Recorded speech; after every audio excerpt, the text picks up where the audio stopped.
Mind talk میں خوش آمدید، جہاں ہم نفسیات کی مشہور کتابوں کے ذریعے انسانی ذہن، سوچ اور رویوں کو سادہ اور مؤثر انداز میں سمجھتے ہیں۔ اگر آپ ذہن کی گہرائیوں، سائنسی سوچ اور خود فہمی میں دلچسپی رکھتے ہیں تو ہمارے ساتھ جڑے رہیں اور مائنڈ ٹاک کو سبسکرائب کرنا نہ بھولیں۔ تو آج کی اس نشست میں ہم جس موضوع پر بات کرنے والے ہیں وہ ایک بہت ہی گہرا اور کہہ لیں کہ تہلکہ خیز موضوع ہے۔ بالکل، اور یہ موضوع سگمنڈ فرائیڈ کی مشہور زمانہ کتاب سویلائزیشن اینڈ اٹس ڈسکنٹینٹ سے لیا گیا ہے، جو 1930 میں شائع ہوئی تھی۔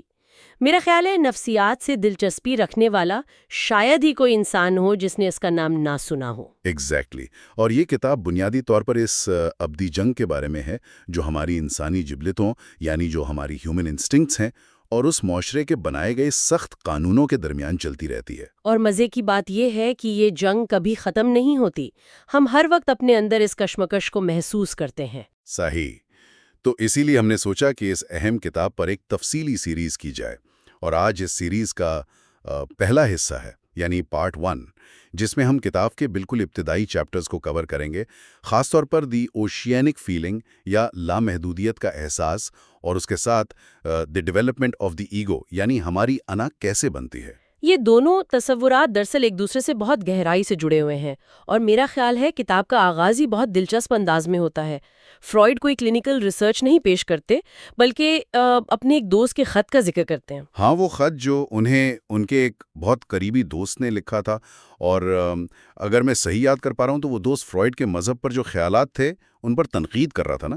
بالکل ایسا ہی ہے۔ اصل میں فرائیڈ نے اپنی ایک پچھلی تحریر میں کہا تھا کہ مذہب ایک ایلیوژن ہے یا ایک فریب ہے، تو اس پر اس دوست نے جوابی خط میں لکھا کہ میں تمہاری کچھ باتوں سے متفق تو ہوں، لیکن تم نے مذہب کے اصل ماخذ کو، یعنی اس کی جو روٹ ہے، اسے بالکل نظر انداز کر دیا ہے۔ اچھا، تو اس دوست کے نزدیک پھر مذہب کی بنیاد تھی کیا؟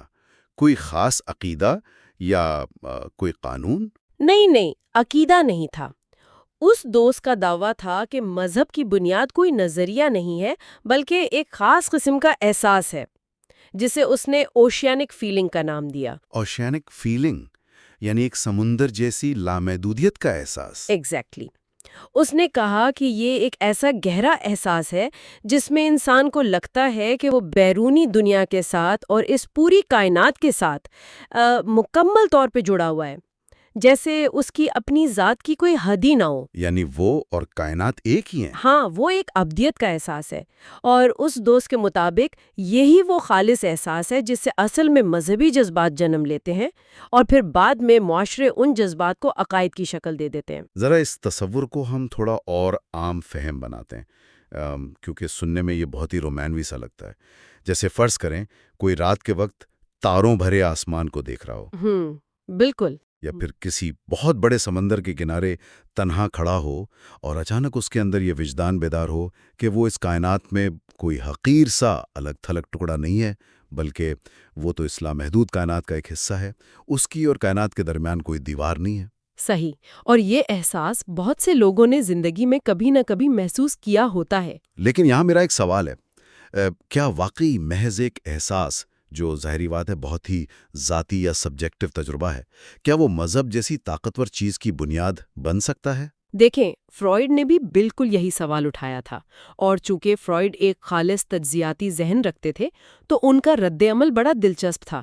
انہوں نے ایمانداری سے یہ احساس اپنے اندر ڈھونڈنے کی کوشش کی۔ اور کیا انہیں ملا؟ نہیں، فرائیڈ نے صاف کہا کہ مجھے اپنے اندر ایسا کوئی اوشیانک فیلنگ والا احساس نہیں ملتا، لیکن انہوں نے صرف اس لیے اسے مسترد نہیں کیا کہ وہ خود اسے محسوس نہیں کر سکے۔ اچھا، تو ان کی اصل تنقید کیا تھی اس پر؟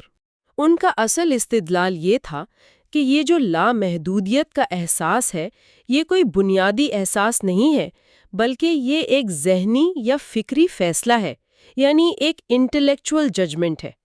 ایک منٹ، مجھے یہاں فرائیڈ کا رویہ تھوڑا سا کیسے کہوں، سخت لگتا ہے۔ کیا وہ یہ کہہ رہے ہیں کہ یہ سب جو لوگ محسوس کرتے ہیں وہ محض ایک دھوکہ ہے؟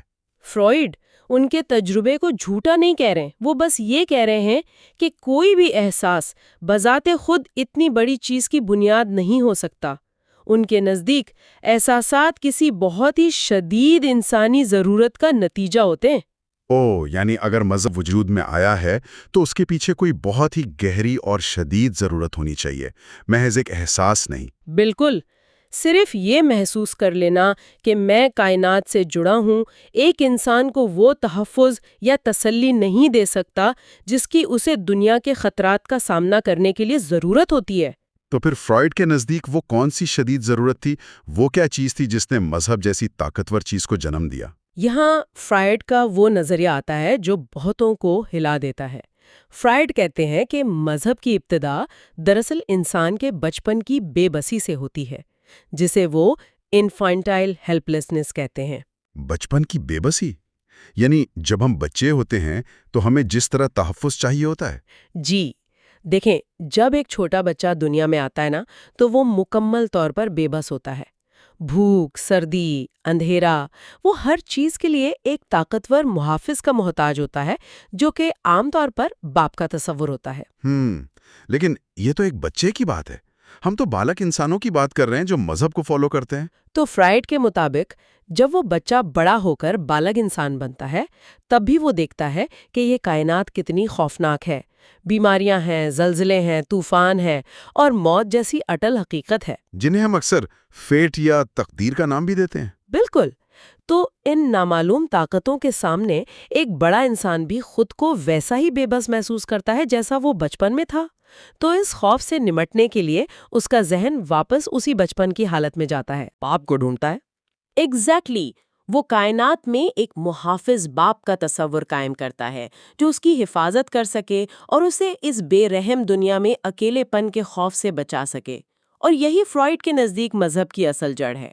یہ تو ایک بڑا ہی میں کہوں گا تلخ سا تجزیہ ہے۔ مطلب کیا فرائیڈ کے اس نظریے کا یہ مطلب ہے کہ ہم تمام انسان لاشعوری طور پر ڈرے ہوئے بچے ہی ہیں جو بس اس کائنات میں ایک چھپنے کی جگہ یا کوئی نفسیاتی دھوکہ ڈھونڈ رہے ہیں؟ فرائیڈ کے تجزیے کا لب لباب یہی ہے۔ وہ کہتے ہیں کہ وہ جو اوشیانک فیلنگ تھی نا، جس کی دوست نے بات کی، وہ مذہب کی جڑ نہیں ہے، بلکہ وہ احساس تو اس بے بسی کے اوپر بعد میں ایک تسلی کے طور پر آ کر جڑ جاتا ہے۔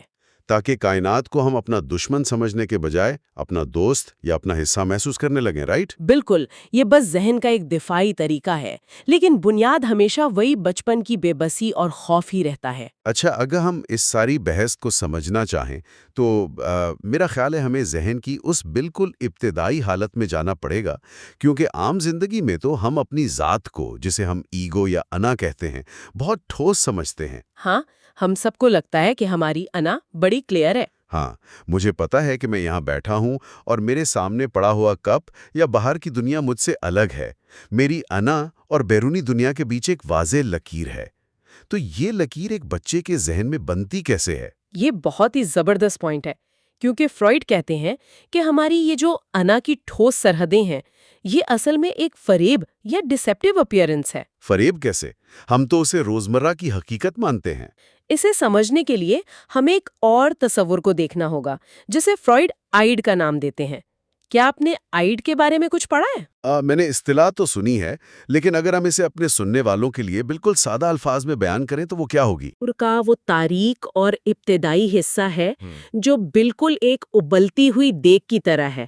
اس میں ہماری تمام بنیادی خواہشات اور جبلتیں موجود ہوتی ہیں۔ یعنی وہ حصہ جسے کسی اصول کی پرواہ نہیں ہوتی؟ بالکل نہیں، اسے معاشرے، اخلاقیات یا لاجک کی کوئی سمجھ نہیں ہوتی۔ وہ بس ایک چیز جانتا ہے کہ مجھے ابھی اور اسی وقت اپنی لذت یا تسکین چاہیے۔ اور جب ایک بچہ پیدا ہوتا ہے تو وہ مکمل طور پر اسی اِد کا مجموعہ ہوتا ہے۔ تو اس کی انا یا ایگو کہاں ہوتی ہے پھر؟ جو ہماری ایگو ہے وہ دراصل کوئی الگ چیز نہیں ہے، وہ اسی اِد کا بیرونی حصہ ہے جو بیرونی دنیا سے ٹکرانے کے بعد ایک خول کی طرح بن جاتا ہے۔ اندر کی طرف اگر آپ دیکھیں تو ایگو کی کوئی حد نہیں ہے، وہ سیدھی جا کر اِد میں مل جاتی ہے۔ یہ تو بہت عجیب بات ہے۔ تو جب بچہ پیدا ہوتا ہے اس کے ذہن میں اپنی ذات اور دنیا کا کوئی فرق نہیں ہوتا؟ بالکل، کوئی فرق نہیں ہوتا۔ شروع میں اس کی انا پوری کائنات پر محیط ہوتی ہے۔ اسے لگتا ہے کہ جو وہ ہے وہی سب کچھ ہے۔ اسے اپنے اندر کے درد جیسے پیٹ کا درد اور باہر کی چیز جیسے ماں کا لمس ان میں کوئی فرق محسوس نہیں ہوتا۔ یعنی وہ دودھ جو اسے مل رہا ہے اسے لگتا ہے وہ بھی اسی کی ذات کا حصہ ہے۔ ایگزیکٹلی، اس کے لیے بیرونی دنیا اور اس کی اپنی ذات ایک ہی چیز ہے۔ ذرا رکیے، میں اسے اپنے تصور میں لانے کی کوشش کرتا ہوں۔ یہ کچھ ایسا ہی ہے جیسے فرض کریں کوئی انسان ایک خواب دیکھ رہا ہے، ایک لوسیڈ ڈریم جس میں سب کچھ اس کے کنٹرول میں ہے۔ بڑی اچھی تشبیہ ہے۔ اس خواب میں وہ جو سوچتا ہے وہ ہو جاتا ہے، اسے لگتا ہے وہ خالق بھی ہے اور کائنات بھی، لیکن پھر اچانک اس کی آنکھ کھل جاتی ہے اور وہ حقیقت میں واپس آ جاتا ہے۔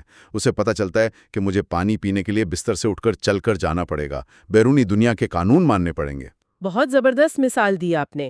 ایک بچے کا جو دنیا سے پہلا ٹکراؤ ہوتا ہے وہ بالکل اس خواب کے ٹوٹنے جیسا ہوتا ہے۔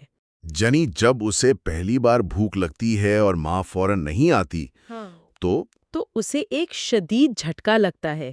اسے پہلی بار احساس ہوتا ہے کہ کچھ چیزیں ایسی ہیں جو خوشی دیتی ہیں لیکن وہ اس کے کنٹرول سے باہر ہیں، وہ ایک آؤٹر ورلڈ یا بیرونی دنیا میں موجود ہیں۔ اور یہاں سے اسے پتہ چلتا ہے کہ میں الگ ہوں اور دنیا الگ ہے۔ ہاں، اور اس پورے عمل کو سمجھنے کے لیے فرائیڈ ایک اور کمال کا نظریہ دیتے ہیں جسے پلیجر پرنسپل یا اصول لذت کہا جاتا ہے۔ اچھا، یہ اصول لذت کیا چیز ہے؟ شروع میں بچے کا ذہن صرف لذت چاہتا ہے۔ وہ چاہتا ہے کہ ہر تکلیف دینے والی چیز کو وہ خود سے کاٹ کر باہر پھینک دے اور ہر خوشی دینے والی چیز کو اپنی ذات کا حصہ بنا لے۔ یعنی وہ ایک ایسی انا بنانا چاہتا ہے جس میں صرف مزہ ہو۔ ہاں، فرائیڈ اسے پیور پلیجر ایگو کا نام دیتے ہیں، ایک خالص لذت کی انا۔ بچہ چاہتا ہے کہ میری ذات صرف خوشیوں کا سمندر ہو اور درد ہمیشہ مجھ سے باہر کسی اور دنیا کی چیز ہو۔ لیکن حقیقت میں ایسا تو ممکن نہیں ہے نا؟ میرا مطلب ہے بیرونی دنیا سے ٹکراؤ تو ہونا ہے، سردی تو لگے گی، تکلیف تو ہوگی۔ ایگزیکٹلی، اور یہی بیرونی دنیا کی تلخ حقیقتیں اسے سکھاتی ہیں کہ بھائی تم ہر تکلیف کو باہر نہیں پھینک سکتے اور ہر لذت کو اپنا حصہ نہیں بنا سکتے۔ تو پھر وہ بچہ کیا کرتا ہے صورتحال میں؟ یہاں اس کا ذہن اصول لذت کو چھوڑ کر ایک نئے اصول کو اپناتا ہے جسے ریالٹی پرنسپل یعنی حقیقت کا اصول کہتے ہیں۔ ریالٹی پرنسپل یعنی حقیقت کو تسلیم کر لینا۔ جی، وہ اپنے حواس کا استعمال کرتا ہے، دیکھتا ہے، سنتا ہے اور اپنے اندر اور باہر کی دنیا کے درمیان ایک واضح لکیر کھینچ لیتا ہے۔ وہ مان لیتا ہے کہ بیرونی دنیا کے خطرات سے بچنے کے لیے اور ایک محفوظ زندگی گزارنے کے لیے اسے وقتی طور پر اپنی کچھ خواہشات کی قربانی دینی پڑے گی۔ اور اگر ہم اس کو بڑے پیمانے پر دیکھیں تو یہ ہماری تہذیب یا معاشرے کی بنیاد بھی تو یہی ہے نا؟ بالکل، تہذیب دراصل اسی ریالٹی پرنسپل کا ایک بہت بڑا ڈھانچہ ہے۔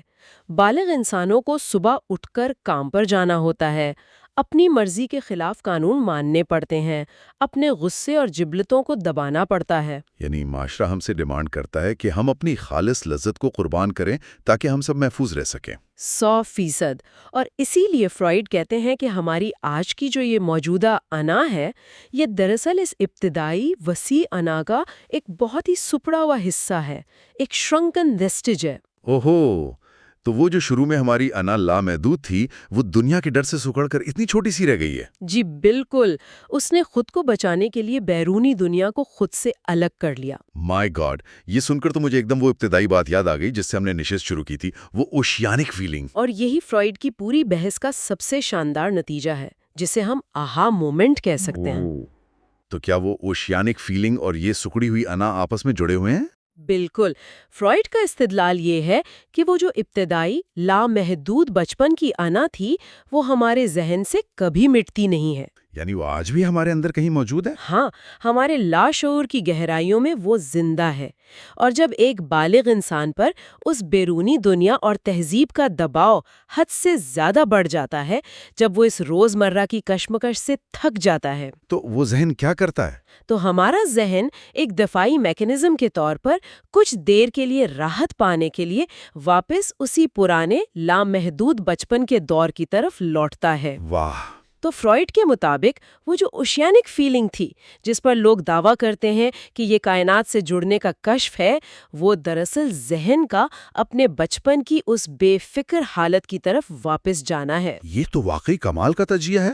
مطلب ہم نے شروعات کی تھی اس دعوے سے کہ کائنات سے جڑاؤ کا وہ روحانی احساس مذہب کی جڑ ہے، اور فرائڈ نے بالکل کسی نفسیاتی سرجن کی طرح تہہ در تہہ یہ ثابت کر دیا کہ وہ احساس تو محض ہمارے بچپن کی یاد ہے۔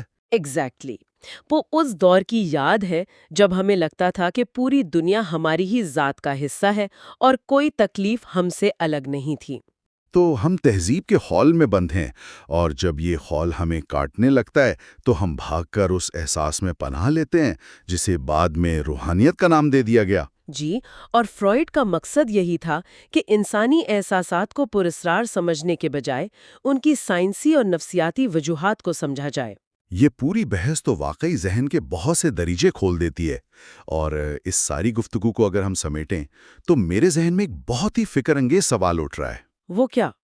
دیکھیں، اگر انسان کی اصل اور فطری حالت واقعی کائنات کے ساتھ مکمل جڑاؤ کی تھی، جہاں کوئی حد نہیں تھی، کوئی علیحدگی کا دکھ نہیں تھا، اور پھر اس بیرونی دنیا اور معاشرے کے قانونوں نے اسے سمیٹا کر ایک چھوٹی سی اور محدود انا کے خول میں قید کر دیا، بالکل ایسا ہی ہے۔ تو کیا انسان اس بیرونی دنیا کی پابندیوں اور تہذیب کے اس سخت ڈھانچے کے اندر رہتے ہوئے کبھی کوئی حقیقی اور مکمل خوشی حاصل کر سکتا ہے؟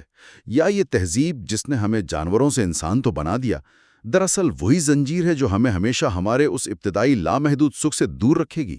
یہ واقعی ایک بہت گہرا سوال ہے، اور اسی سوال کا تفصیلی جواب فرائڈ اپنی کتاب کے آگے چل کر دیتے ہیں۔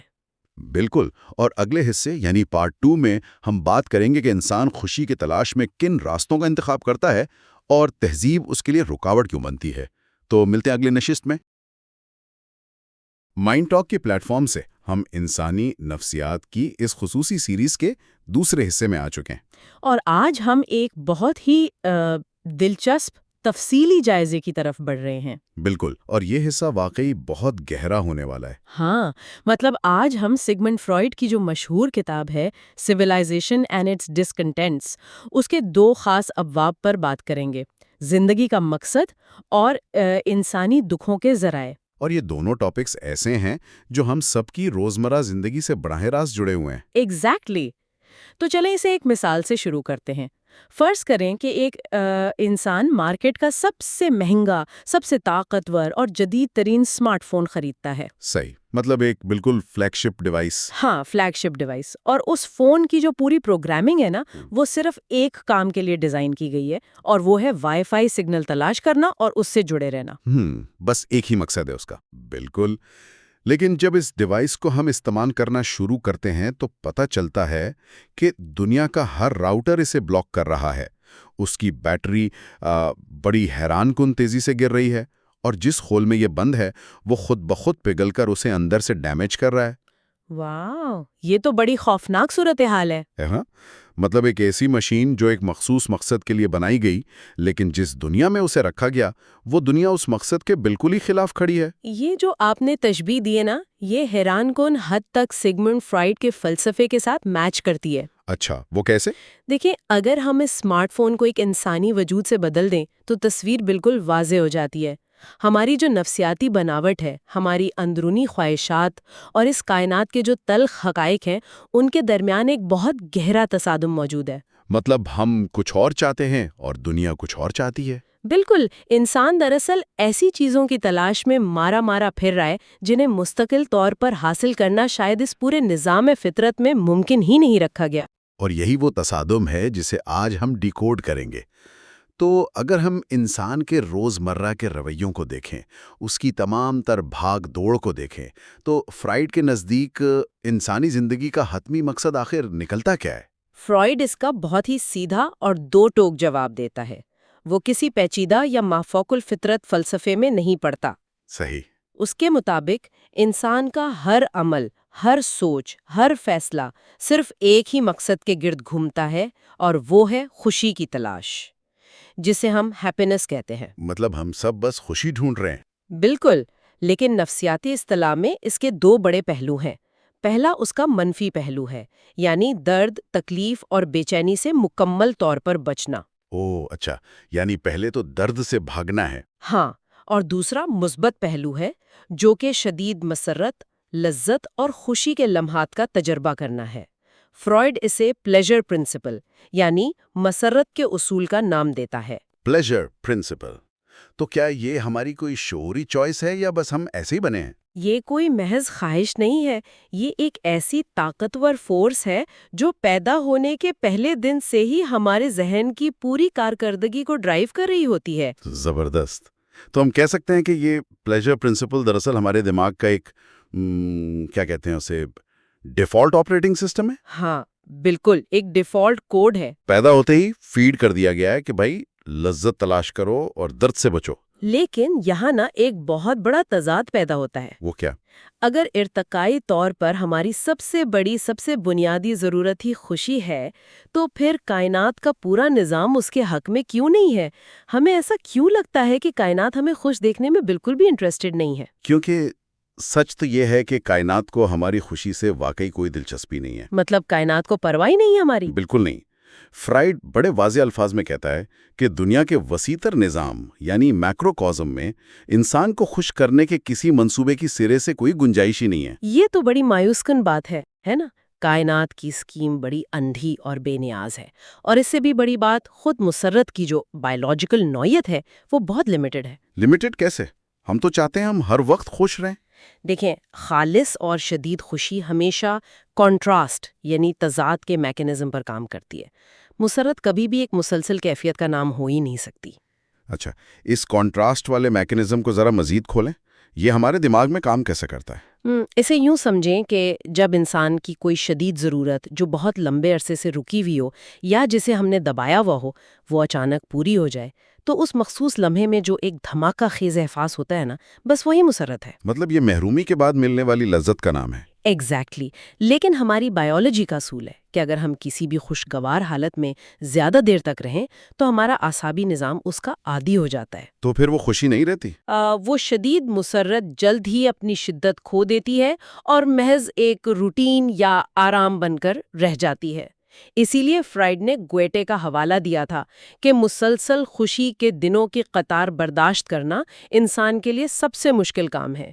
واہ، یہ تو بالکل ایسا ہے جیسے ایک انسان برسوں کی محنت کے بعد کوئی ڈریم جاب حاصل کر لیتا ہے۔ پہلے 2-4 دن تو وہ خوشی سے پاگل ہو رہا ہوتا ہے۔ بالکل، وہ ہواؤں میں اڑ رہا ہوتا ہے۔ لیکن پھر کیا ہوتا ہے؟ 1 مہینے بعد وہی نوکری، وہی ڈیسک اسے بوجھ لگنے لگتی ہے، مسرت غائب ہو جاتی ہے اور بس ایک روٹین رہ جاتی ہے۔ یہی تو، یعنی ہماری اپنی اناٹمی ہی ہمارے مسلسل خوش رہنے کی راہ میں سب سے بڑی رکاوٹ بنی ہوئی ہے۔ تو چونکہ خوشی کے مواقع بائیولوجیکلی اتنے کم ہیں تو لامحالہ باقی کا سارا وقت، ساری زندگی دکھ اور تکلیف سے بھر جاتی ہے۔ اور یہیں سے فرائیڈ دکھوں کی جڑ تک جاتا ہے۔ وہ بتاتا ہے کہ انسان کی زندگی میں دکھ اور تکلیف کے 3 بڑے ذرائع ہیں۔ اچھا، تو اگر مستقل خوشی ممکن نہیں تو اب ان ذرائع کی بات کرتے ہیں جو ہمیں دکھی کر رہے ہیں۔ فرائیڈ کا پہلا ذریعہ کیا ہے؟ پہلا ذریعہ ہے ہمارا اپنا ہی جسم۔ ہمارا جسم۔ ہاں، یہ جسم فانی ہے، یہ مسلسل زوال کی طرف جا رہا ہے، یہ ایک ایسی مشین ہے جس کی ایکسپائری ڈیٹ طے ہے۔ صحیح۔ اور اس کا سب سے تکلیف دہ پہلو یہ ہے کہ یہ جسم خود کو بچانے کے لیے درد اور بے چینی کو ایک وارننگ سگنل کے طور پر استعمال کرتا ہے۔ اگر درد محسوس نہ ہو تو جسم خطرے سے خود کو بچا ہی نہیں سکتا۔ تو مطلب درد کوئی باہر کا دشمن نہیں ہے، وہ تو ہمارے اپنے اندر کا میکینزم ہے۔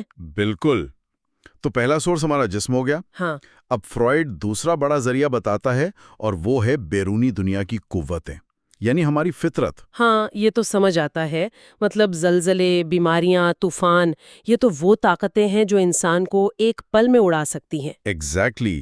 ان پر تو ہم بحث نہیں کر سکتے، ہم انہیں اپنی قسمت یا قدرت کا نظام سمجھ کر ایک طرح سے قبول کر لیتے ہیں۔ تیسرے ذریعے کی، اور میں جانتا ہوں کہ یہ سب سے ٹرکی پارٹ ہے، وہ تیسرا ذریعہ کیا ہے؟ تیسرا ذریعہ ہے دوسرے انسانوں کے ساتھ ہمارے تعلقات، یعنی ہمارے سماجی رشتے اور وہ پوری ساخت جسے ہم معاشرہ یا سویلائزیشن کہتے ہیں۔ 1 منٹ، یہ ذریعہ تو باقی دونوں سے بالکل مختلف ہو گیا نا، کیونکہ سوسائٹی تو ہماری اپنی بنائی ہوئی ہے۔ اور یہی تو سب سے بڑا تضاد ہے۔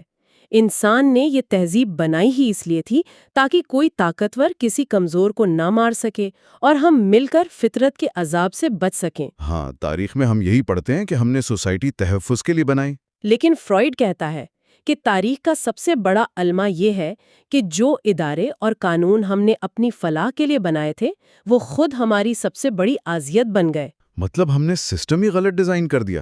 ایک طرح سے ہاں، اور فرائیڈ کا یہ دعویٰ اس وقت کا سب سے حیران کن دعویٰ تھا کہ ہماری نام نہاد تہذیب ہی دراصل ہماری بہت سی تکالیف کی جڑ ہے۔ مجھے اس کی ذرا گہرائی سمجھنی ہے۔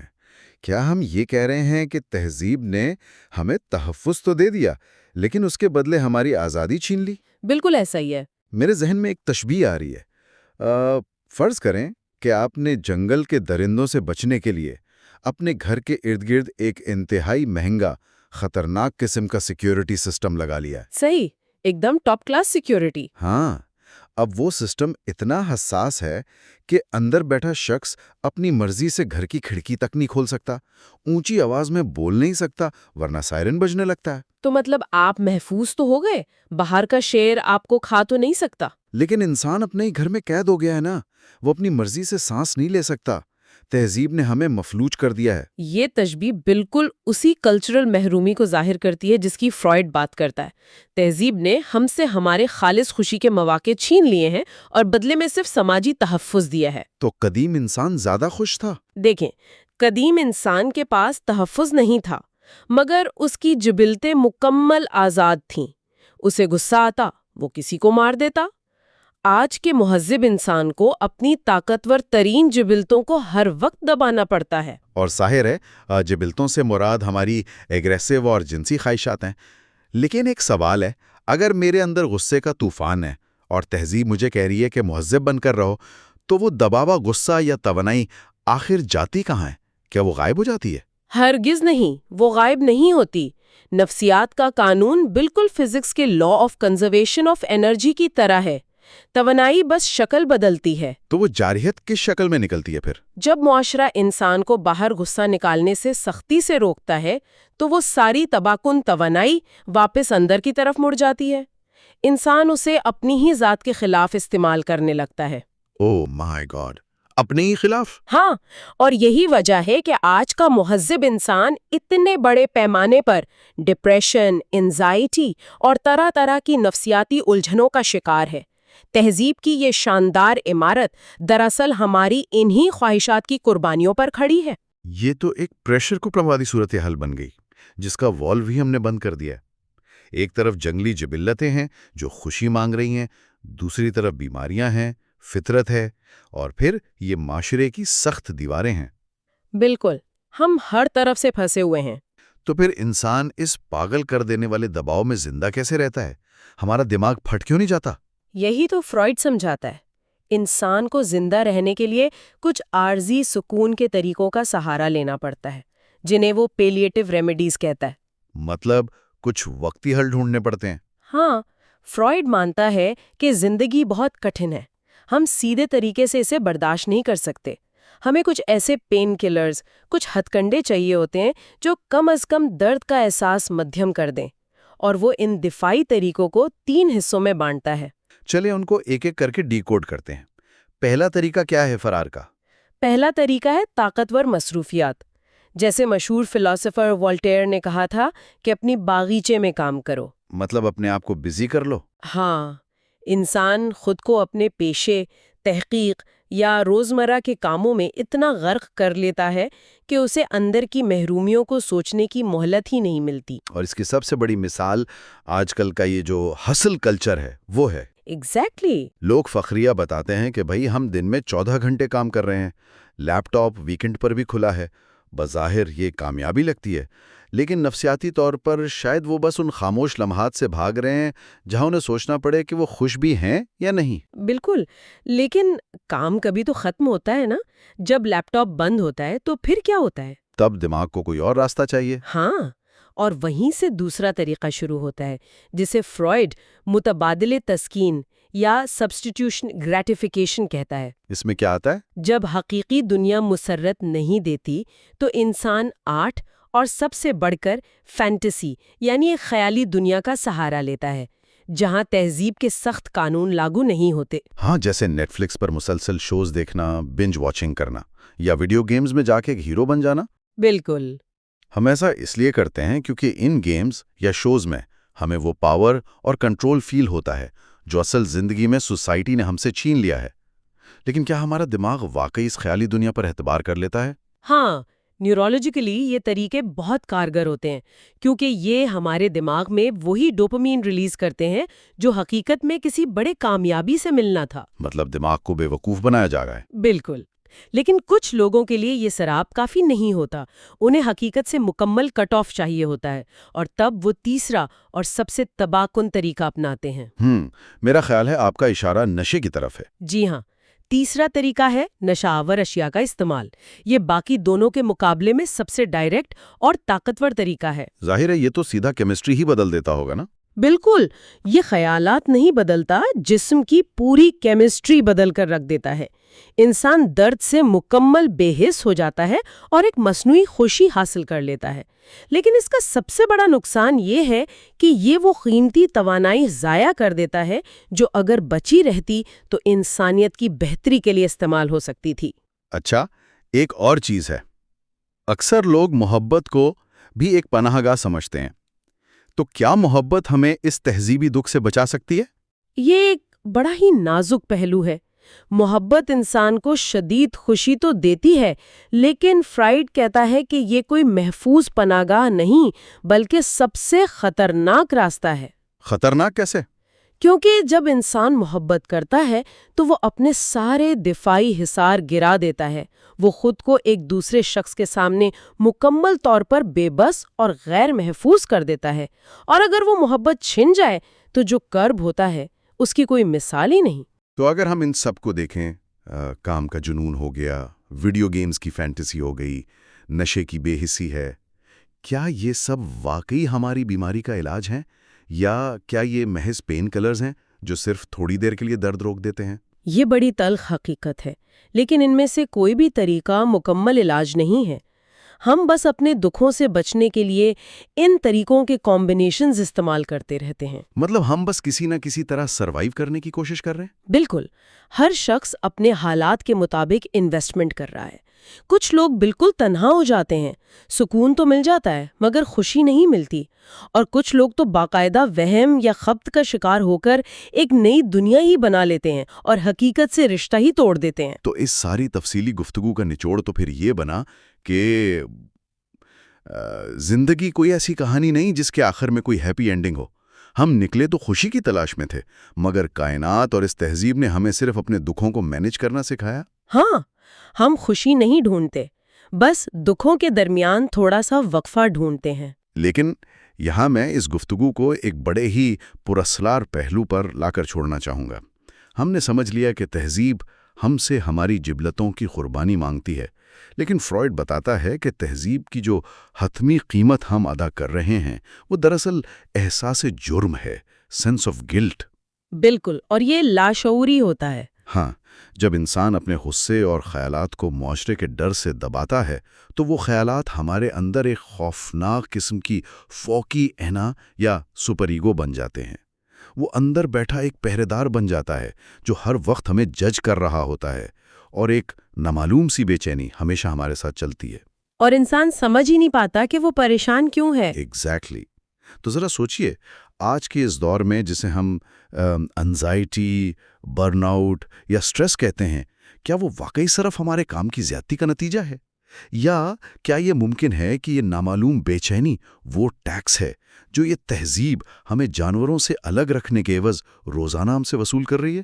یہ واقعی بہت گہرا سوال ہے کہ کیا ہماری ذہنی بیماریاں محض اس تہذیب کا بل ہیں جو ہم ادا کر رہے ہیں؟ بالکل، اور اس سوال کے جوابات مزید گہرائی میں ہیں۔ مائنڈ ٹاک کے اس سیریز کے اگلے حصے میں ہم اسی تجسس کو آگے بڑھائیں گے۔ ہم جانیں گے کہ آخر یہ سویلائزیشن اصل میں ہے کیا، اور یہ ہمارے ذہنوں کو کنٹرول کرنے کے لیے کون سے پوشیدہ ٹولز استعمال کرتی ہے۔ یہ جاننے کے لیے اگلی نشست کا انتظار کیجیے۔ ہمارا آج کا یہ گہرا مطالعہ دراصل اس معلوماتی سیریز کا تیسرا حصہ ہے۔ جی، یعنی پارٹ 3 لئیے۔ ہاں، اور اس نشست کا جو بنیادی مقصد ہے وہ دو انتہائی اہم چیپٹرز کو سمجھنا ہے۔ ایک تو یہ کہ تہذیب کیا ہے، اور دوسرا فرد اور معاشرے کی جو آپس کی کشمکش ہے۔ اور یہ دونوں موضوعات میں سمجھتی ہوں کہ انسانی نفسیات کی جڑ سے جڑے ہوئے ہیں۔ صحیح۔ تو چلیں اس بات کی تہ کھولتے ہیں۔ ہم اکثر تاریخ کے عظیم فاتحین کی شان و شوکت سے بہت متاثر ہوتے ہیں، مطلب جیسے نیپولین بوناپارٹ۔ ہاں، تاریخ کا ایک بہت بڑا نام ہے۔ لیکن اگر اس کی روزمرہ زندگی کو دیکھیں تو حیرت ہوتی ہے۔ مطلب جب وہ اپنے عالیشان محل آئسولا بیلا میں صبح ہاتھ منہ دھونے جاتا تھا تو اس کے سامنے جو واش بیسن ہوتا تھا وہ اتنا چھوٹا اور غیر معیاری تھا کہ آج کے دور کا کوئی عام سے انسان بھی اسے دیکھ کر ہنس پڑے۔ ارے ہاں، بالکل۔ اور وہ جو فرانس کا بادشاہ تھا، جسے سورج بادشاہ یا سن کنگ کہا جاتا تھا۔ ہاں بالکل وہی بادشاہ، اس کے دربار کی شان و شوکت کی تو مثالیں دی جاتی تھیں، لیکن حقیقت یہ تھی کہ اس کے جسم اور کپڑوں سے اس قدر ناگوار بو آتی تھی کہ آج اگر وہ ہمارے ساتھ کسی کمرے میں بیٹھ جائے تو شاید ہم سب وہاں سے بھاگ جائیں۔ اما، یہ واقعی ایک عجیب بات ہے۔ مطلب ہم روزانہ کی بنیاد پر یہ دعویٰ کرتے ہیں کہ ہم ایک مہذب معاشرے کا حصہ ہیں، لیکن جب ہم سگمنڈ فرائیڈ کے ان تحریروں کا مطالعہ کرتے ہیں تو ایک بہت ہی پریشان کن سوال سامنے آتا ہے۔ کہ اصل میں تہذیب ہے کیا؟ ہاں، وہ کیا چیز ہے جو ہمیں واقعی مہذب بناتی ہے؟ اور کیا یہ تہذیب جسے ہم اپنی اتنی بڑی کامیابی سمجھتے ہیں وہ دراصل ہمارے اندرونی سکون کی سب سے بڑی دشمن تو نہیں ہے؟ دیکھیں، یہیں سے تو ساری الجھن شروع ہوتی ہے۔ ہم عموماً جب لفظ تہذیب سنتے ہیں تو ہمارے ذہن میں کیا آتا ہے؟ مطلب بڑی بڑی عمارتیں، سڑکیں یا جدید ٹیکنالوجی۔ بالکل، ہم اسے مادی ترقی سے جوڑ دیتے ہیں۔ ہاں، افادیت سے جوڑ دیتے ہیں۔ لیکن یہاں جو بات حیرت انگیز ہے وہ یہ ہے کہ فرائیڈ کے مطابق تہذیب صرف افادیت کا نام نہیں ہے۔ اچھا، تو پھر اور کیا ہے اس میں؟ فرائیڈ کہتا ہے کہ تہذیب کے چند انتہائی اہم ستون وہ ہیں جن کا انسان کی بقا سے بظاہر کوئی لینا دینا ہی نہیں ہے۔ بقا سے مطلب سروائیول سے؟ بالکل، جیسے خوبصورتی، صفائی اور نظم و ضبط۔ ان کا انسان کے زندہ رہنے سے کوئی براہ راست تعلق نہیں ہے۔ یہ بات واقعی سوچنے والی ہے، کیونکہ اگر بقا کی جنگ چل رہی ہو تو کسی کو کیا فرق پڑتا ہے کہ اس کے بال بنے ہوئے ہیں یا کپڑوں سے کیسی بو آ رہی ہے؟ بالکل۔ اور یہی چیز ان تاریخی مثالوں کو اتنا دلچسپ بناتی ہے۔ شیکسپیئر کا نام تو ہم سب جانتے ہیں، انگریزی ادب میں اس سے بڑا کوئی نام نہیں ہے۔ جی، ان کے ڈراموں میں انسانی جذبات کی نفاست آج بھی پڑھائی جاتی ہے۔ صحیح، لیکن حقیقت یہ ہے کہ اس کے دور میں لندن کے قریب اس کے والد کے گھر کے بالکل باہر غلاظت کا ایک باقاعدہ ڈھیر لگا ہوتا تھا۔ ارے واہ، یہ تو بہت کم لوگ جانتے ہیں۔ یعنی رومیو اور جولیٹ جیسی شاہکار تحریریں ایک ایسے ماحول میں لکھی جا رہی تھیں جہاں گلیوں میں چلنا تک محال تھا۔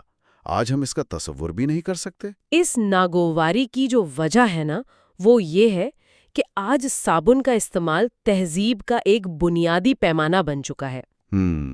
صابن؟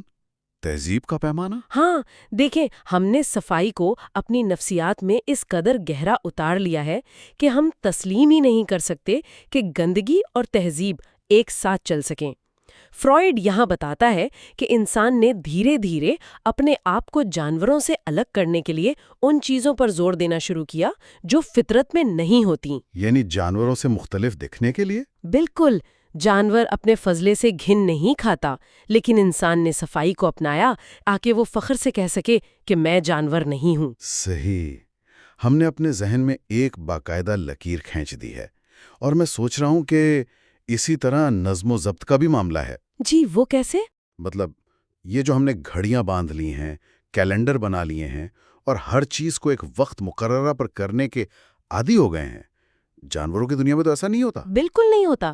فرائیڈ کے نوٹس میں یہ پڑھ کر مجھے بہت حیرت ہوئی کہ ہم نے یہ نظم و ضبط سیکھا کہاں سے ہے۔ میں سمجھتی ہوں کہ یہ تہذیب کی تاریخ کا ایک بہت ہی خوبصورت اور شاید تھوڑا شاعرانہ پہلو ہے۔ وہ کیسے؟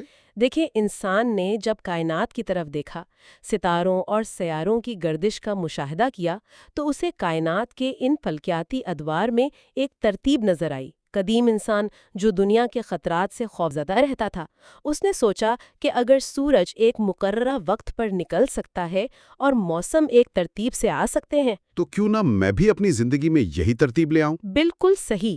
اس نے کائنات کے اس عظیم نظم و ضبط کو کاپی کیا اور اسے اپنی زندگی پر لاگو کر دیا۔ میں اس تصور کو کچھ اس طرح سے دیکھ رہا ہوں کہ جیسے ہم ایک انتہائی بکھرے ہوئے کمرے میں ہوں، جہاں کپڑے، کتابیں اور برتن ہر طرف بکھرے ہوں۔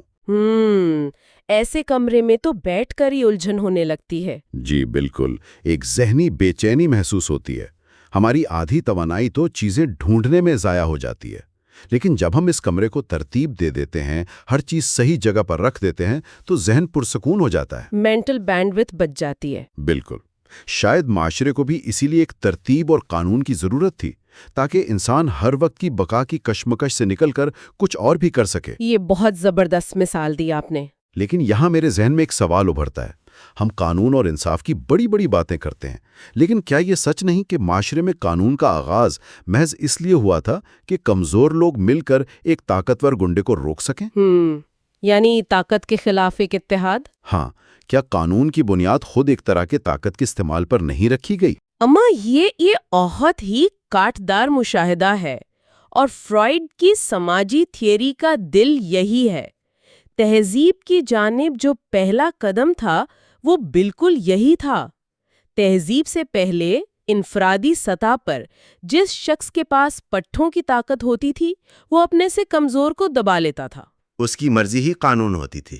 بالکل، لیکن پھر کمزوروں نے سوچا کہ اگر ہم مل جائیں تو ہماری اجتماعی طاقت اس ایک طاقتور شخص کی انفرادی طاقت سے زیادہ ہو جائے گی، اور جب معاشرے نے اس اجتماعی طاقت کو فرد پر غلبہ دیا تو اسی کا نام قانون پڑ گیا۔ اچھا، یعنی عدل و انصاف کا تصور کوئی آسمان سے اترا ہوا روحانی تصور نہیں تھا؟ نہیں، بالکل نہیں۔ یہ تو کمزوروں کی بقا کی ایک چال تھی تاکہ وہ طاقتور کے ہاتھوں مرنے سے بچ سکیں۔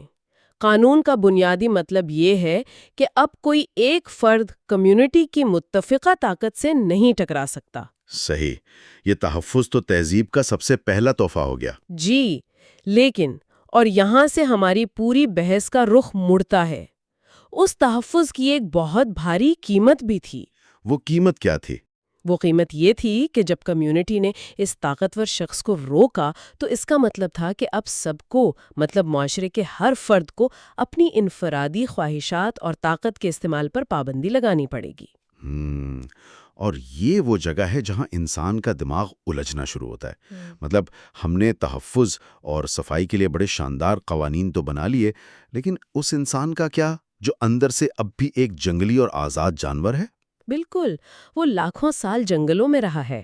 ہاں، تو جب اس کے گرد تہذیب کا یہ سخت اور مضبوط پنجرہ بنا دیا جاتا ہے تو اس کے اندر کی ان فطری اور بے لگام خواہشات کا کیا ہوتا ہے؟ وہ توانائیاں غائب تو نہیں ہو جاتی؟ نہیں، توانائیاں کبھی غائب نہیں ہوتی۔ یہیں پر نفسیات کا وہ شاہکار تصور سامنے آتا ہے جسے سبلیمیشن یعنی جبلتوں کا رخ موڑنا کہا جاتا ہے۔ سبلیمیشن؟ اسے تھوڑا آسان الفاظ میں بتائیں۔ دیکھیں، فرائیڈ کے نزدیک انسانی ذہن ایک ہائیڈرولک ماڈل کی طرح کام کرتا ہے، جیسے ایک بند پائپ میں پانی کا دباؤ ہوتا ہے۔ اچھا، یعنی اگر آپ ایک طرف سے راستہ بند کریں گے تو پانی کسی اور طرف سے نکلنے کی کوشش کرے گا؟ بالکل درست۔ انسان اپنی ان فطری خواہشات کو، جن پر معاشرہ پابندی لگا دیتا ہے، اندر دبا کر نہیں رکھ سکتا۔ وہ کیا کرتا ہے کہ بے ساختہ ان کا رخ موڑ کر انہیں ایسے راستوں پر ڈال دیتا ہے جو معاشرے کے لیے فائدے مند ہوتے ہیں۔ یعنی وہ اپنی وحشیانہ توانائیوں کو تخلیقی اور ذہنی کاموں میں بدل دیتا ہے۔ جی ہاں، بالکل۔ یہاں یہ بات واقعی بہت دلچسپ ہو جاتی ہے۔ یہ تو بالکل ایسے ہی ہے جیسے کسی بے قابو اور تباہ کن دریا کے آگے ڈیم بنا دیا جائے۔ ارے واہ، کیا خوبصورت مثال ہے یہ۔ مطلب اگر اس دریا کو یوں ہی چھوڑ دیا جائے، انسان کو کھلی چھوٹ دے دی جائے تو وہ سیلاب لا کر سب کچھ تباہ کر دے گا، لیکن اگر ڈیم بنا کر پانی کنٹرول کیا جائے تو ہم بجلی بنا سکتے ہیں۔ بالکل، جو پورے شہر کو روشن کر سکتی ہے۔ تو کیا آپ یہ کہہ رہی ہیں کہ ایک فنکار جب راتوں کو جاگ کر پینٹنگ بناتا ہے یا کوئی سائنسدان لیبارٹری میں سچائی دریافت کرنے کی لگن میں پاگلوں کی طرح کام کرتا ہے تو وہ دراصل اپنے اندر کے اسی سیلابی دریا سے بجلی بنا رہے ہوتے ہیں؟ جی ہاں، میں یہی کہہ رہی ہوں۔ آپ کی اس ڈیم والی مثال نے فرائیڈ کے پورے تصور کو چند سیکنڈز میں واضح کر دیا ہے۔ میکینزم بالکل یہی ہے۔ یعنی ان کے اندر کی وہ جارحانہ جبلت ہی پینٹنگ یا سائنس کی شکل میں باہر آ رہی ہے؟ ہاں، فنکار کی تخلیقی خوشی یا سائنسدان کا سچائی کی تلاش کا جنون، یہ سب اسی آدم یا پریمیٹیو جبلیت کی ہی بدلی ہوئی شکلیں ہیں، اور بیرونی دنیا انہیں روکتی نہیں بلکہ ان کی تعریف کرتی ہے۔ لیکن ایک منٹ، کیا ہر انسان کے لیے اپنے اندر ڈیم بنانا اور بجلی پیدا کرنا اتنا ہی آسان ہوتا ہے؟ مطلب ایک عام مزدور یا کلرک جس کے اندر بھی ویسے ہی طوفان اٹھ رہے ہیں، کیا وہ اتنی آسانی سے پینٹر بن سکتا ہے؟ نہیں، اور یہی تہذیب کا سب سے بڑا المیہ ہے۔ یہ ہر کسی کے لیے ممکن نہیں ہے۔ انسانوں کی اکثریت کے اندر اتنی ذہنی لچک نہیں ہوتی کہ وہ اپنی شدید جبلتوں کا رخ اتنی خوبصورتی سے موڑ سکیں۔ تو وہ لوگ اس دباؤ کو برداشت کیسے کرتے ہیں؟ وہ برداشت نہیں کر پاتے۔ جب وہ اپنی توانائیوں کو تخلیقی کاموں میں نہیں نکال پاتے اور معاشرہ انہیں سیدھے طریقے سے خواہشات پوری نہیں کرنے دیتا، تو وہ بیرونی دنیا سے ٹکرا کر ناکام ہو جاتے ہیں۔ تو پھر ایسے لوگ زندہ کیسے رہتے ہیں اس شدید اندرونی گھٹن کے ساتھ؟ وہ فرار کے راستے ڈھونڈتے ہیں۔ کچھ لوگ نشہ و اشیاء کا سہارا لیتے ہیں تاکہ حواس کو سن کر سکیں، تاکہ حقیقت کی تلخی کا احساس نہ ہو کہ وہ اپنی مرضی کی زندگی نہیں گزار سکتے۔ بالکل۔ اور جو لوگ یہ بھی نہیں کر پاتے، وہ شدید نفسیاتی بیماریوں، ڈپریشن اور ذہنی الجھنوں کا شکار ہو جاتے ہیں، جسے فرائیڈ نیوروسس کہتا ہے۔ ان کے اندر کا بند پانی ان کی اپنی ہی شخصیت کو تباہ کرنا شروع کر دیتا ہے۔ یہ بات سن کر تو محسوس ہوتا ہے کہ تہذیب ایک بہت ظالم نظام ہے۔ ظالم تو ہے۔ مطلب سبلیمیشن والا پہلو تو چلیں مثبت ہو گیا، لیکن ان لوگوں کی حالت دیکھ کر تو لگتا ہے کہ تہذیب کا اصل مطالبہ ڈیم بنانا نہیں بلکہ اس دریا کو ہی سکھا دینا ہے۔ مجھے محسوس ہوتا ہے کہ تہذیب ان خواہشات کا مکمل گلا گھونٹ دیتی ہے۔ اگر ہم اسے وسیع تر تناظر سے جوڑیں تو آپ بالکل درست نتیجے پر پہنچے ہیں۔ تہذیب کی سب سے بڑی اور سب سے ظالمانہ مانگ ریننسیشن آف انسٹنکٹس ہے، یعنی جبلتوں کی مکمل قربانی؟ جی ہاں، انہیں جڑ سے اکھاڑ پھینکنا۔ فرائیڈ کے نزدیک ہماری یہ پوری تہذیب اسی ایک قربانی پر تعمیر ہوئی ہے۔ معاشرہ انسان کی جنسی اور فطری آزادیوں پر انتہائی کڑی پابندیاں عائد کرتا ہے۔ مجھے اس کی کچھ ٹھوس مثالیں دیں تاکہ اندازہ ہو کہ یہ کتنی گہری بات ہے۔ ہم تو سمجھتے ہیں کہ آج کے دور میں ہم بہت آزاد ہیں۔ اچھا، ذرا غور کریں۔ تہذیب نے معاشرے کی اکائی کے طور پر خاندان کا نظام بنایا۔ صحیح۔ خاندان کو بچانے کے لیے اس نے افراد کے درمیان جنسی تعلقات پر مکمل پابندی لگا دی، جسے ہم ٹیبو کہتے ہیں۔ پھر استحکام کے لیے مونوگیمی کا قانون بنایا، یعنی ایک ہی جیون ساتھی تک محدود رہنا۔ جبکہ فطری طور پر انسان ایسا نہیں ہے۔ بالکل نہیں۔ وہ تمام راستے جو انسان کی بے ساختہ تسکین کے لیے کھلے تھے، تہذیب نے ان پر پہرے بٹھا دیے۔ اور تہذیب ایسا کرتی کیوں ہے؟ کیوں کرتی ہے؟ تہذیب کو اپنا نظام چلانے کے لیے اور کمیونٹی کے اندر دوستیاں قائم کرنے کے لیے توانائی درکار ہوتی ہے۔ وہ انسان کی ذات سے اس کی لبیڈو یعنی اس کی جنسی توانائیوں کو چھین لیتی ہے اور معاشرے کی تعمیر میں لگا دیتی ہے۔ میرے تو رونگٹے کھڑے ہو رہے ہیں یہ سن کر۔ آپ کہہ رہی ہیں کہ جو دوستیاں ہم بناتے ہیں وہ دراصل اس لیے ہیں کیونکہ معاشرے نے ہمارے اندر کی توانائیوں کو چرا کر ان کی شکل بدل دی ہے؟ جی، فرائیڈ کا نظریہ یہی کہتا ہے۔ یہ ایک بہت تلخ حقیقت ہے۔ میرا ماننا تھا کہ انسان نے تہذیب اس لیے بنائی تاکہ وہ زیادہ خوش رہ سکے، لیکن اس سب سے تو یوں لگتا ہے کہ تہذیب ہماری خوشی کی دشمن ہے۔ آپ نے بالکل دکھتی رگ پر ہاتھ رکھا ہے۔ انسان کی نفسیات کچھ اس طرح ڈیزائن کی گئی ہے کہ جبلتوں پر بغیر کسی روک ٹوک کے عمل کرنے میں اسے جو شدید طوفانی خوشی ملتی ہے وہ کسی اور چیز میں نہیں مل سکتی۔ ہاں، وحشیانہ خواہش کی تسکین کا احساس واقعی مختلف ہوتا ہوگا۔ بالکل، وہ ایک کنٹرول کی ہوئی مہذب خواہش سے 1000 گنا زیادہ شدید ہوتا ہے۔ تہذیب اس طوفانی خوشی کو چھین کر ہمیں ایک ہلکا سا محفوظ سا سکون دے دیتی ہے۔ اس لیے انسان ایک گہری محرومی محسوس کرتا ہے۔ تہذیب خوشی کا نظام نہیں ہے، یہ صرف سیکیورٹی کا نظام ہے۔ تو اس سب کا اصل مطلب کیا ہے؟ ہم جو دن رات آزادی کے نعرے لگاتے ہیں تو کیا انفرادی آزادی نام کی کوئی چیز کبھی ہمارے پاس تھی ہی نہیں؟ یہ انفرادی آزادی اور معاشرتی پابندیوں کی کشمکش ہماری زندگی کو کیسے کنٹرول کر رہی ہے؟ ہمیں سب سے پہلے یہ غلط فہمی نکالنی ہوگی کہ انفرادی آزادی تہذیب کا تحفہ ہے۔ فرائیڈ بہت واضح کرتا ہے کہ تہذیب سے پہلے جب انسان جنگلوں میں تھا تب اس کی آزادی عروج پر تھی۔ کیونکہ اس پر کوئی قانون یا اخلاقی پابندی نہیں تھی۔ جی، لیکن اس بے پناہ آزادی کا ایک بہت بڑا نقص تھا۔ اس دور میں کوئی بھی دوسرا شخص جو جسمانی طور پر آپ سے زیادہ طاقتور ہوتا، وہ اپنی مرضی سے آپ کی آزادی، جائیداد اور جان چھین سکتا تھا۔ یعنی آزادی تو تھی مگر تحفظ نہیں تھا۔ بالکل۔ تہذیب نے انسان کو آزادی نہیں دی بلکہ تحفظ دیا۔ لیکن کائنات میں کوئی بھی چیز مفت نہیں ملتی۔ تہذیب نے اس تحفظ کی قیمت ہماری خوشی اور بے لگام آزادی کو چھین کر وصول کی ہے۔ انسان جنگل کے درندوں سے اتنا خوف زدہ تھا کہ اس نے صرف سیکیورٹی گارڈ ہی نہیں رکھا بلکہ خود کو ایک مضبوط لوہے کے پنجرے میں بند کر لیا تاکہ بھیڑیے اس تک نہ پہنچ سکیں۔ بالکل درست۔ اب بھیڑیے تو اسے نہیں کھا سکتے، وہ محفوظ ہے، لیکن اب وہ ساری زندگی اس پنجرے کی سلاخوں کے اندر چکر کاٹتا رہتا ہے اور ان سلاخوں سے نفرت کرتا ہے۔ یہ پنجرے والی تمثیل بہت پرفیکٹ ہے، اور یہی وہ درد ہے جو آج کا انسان برداشت کر رہا ہے۔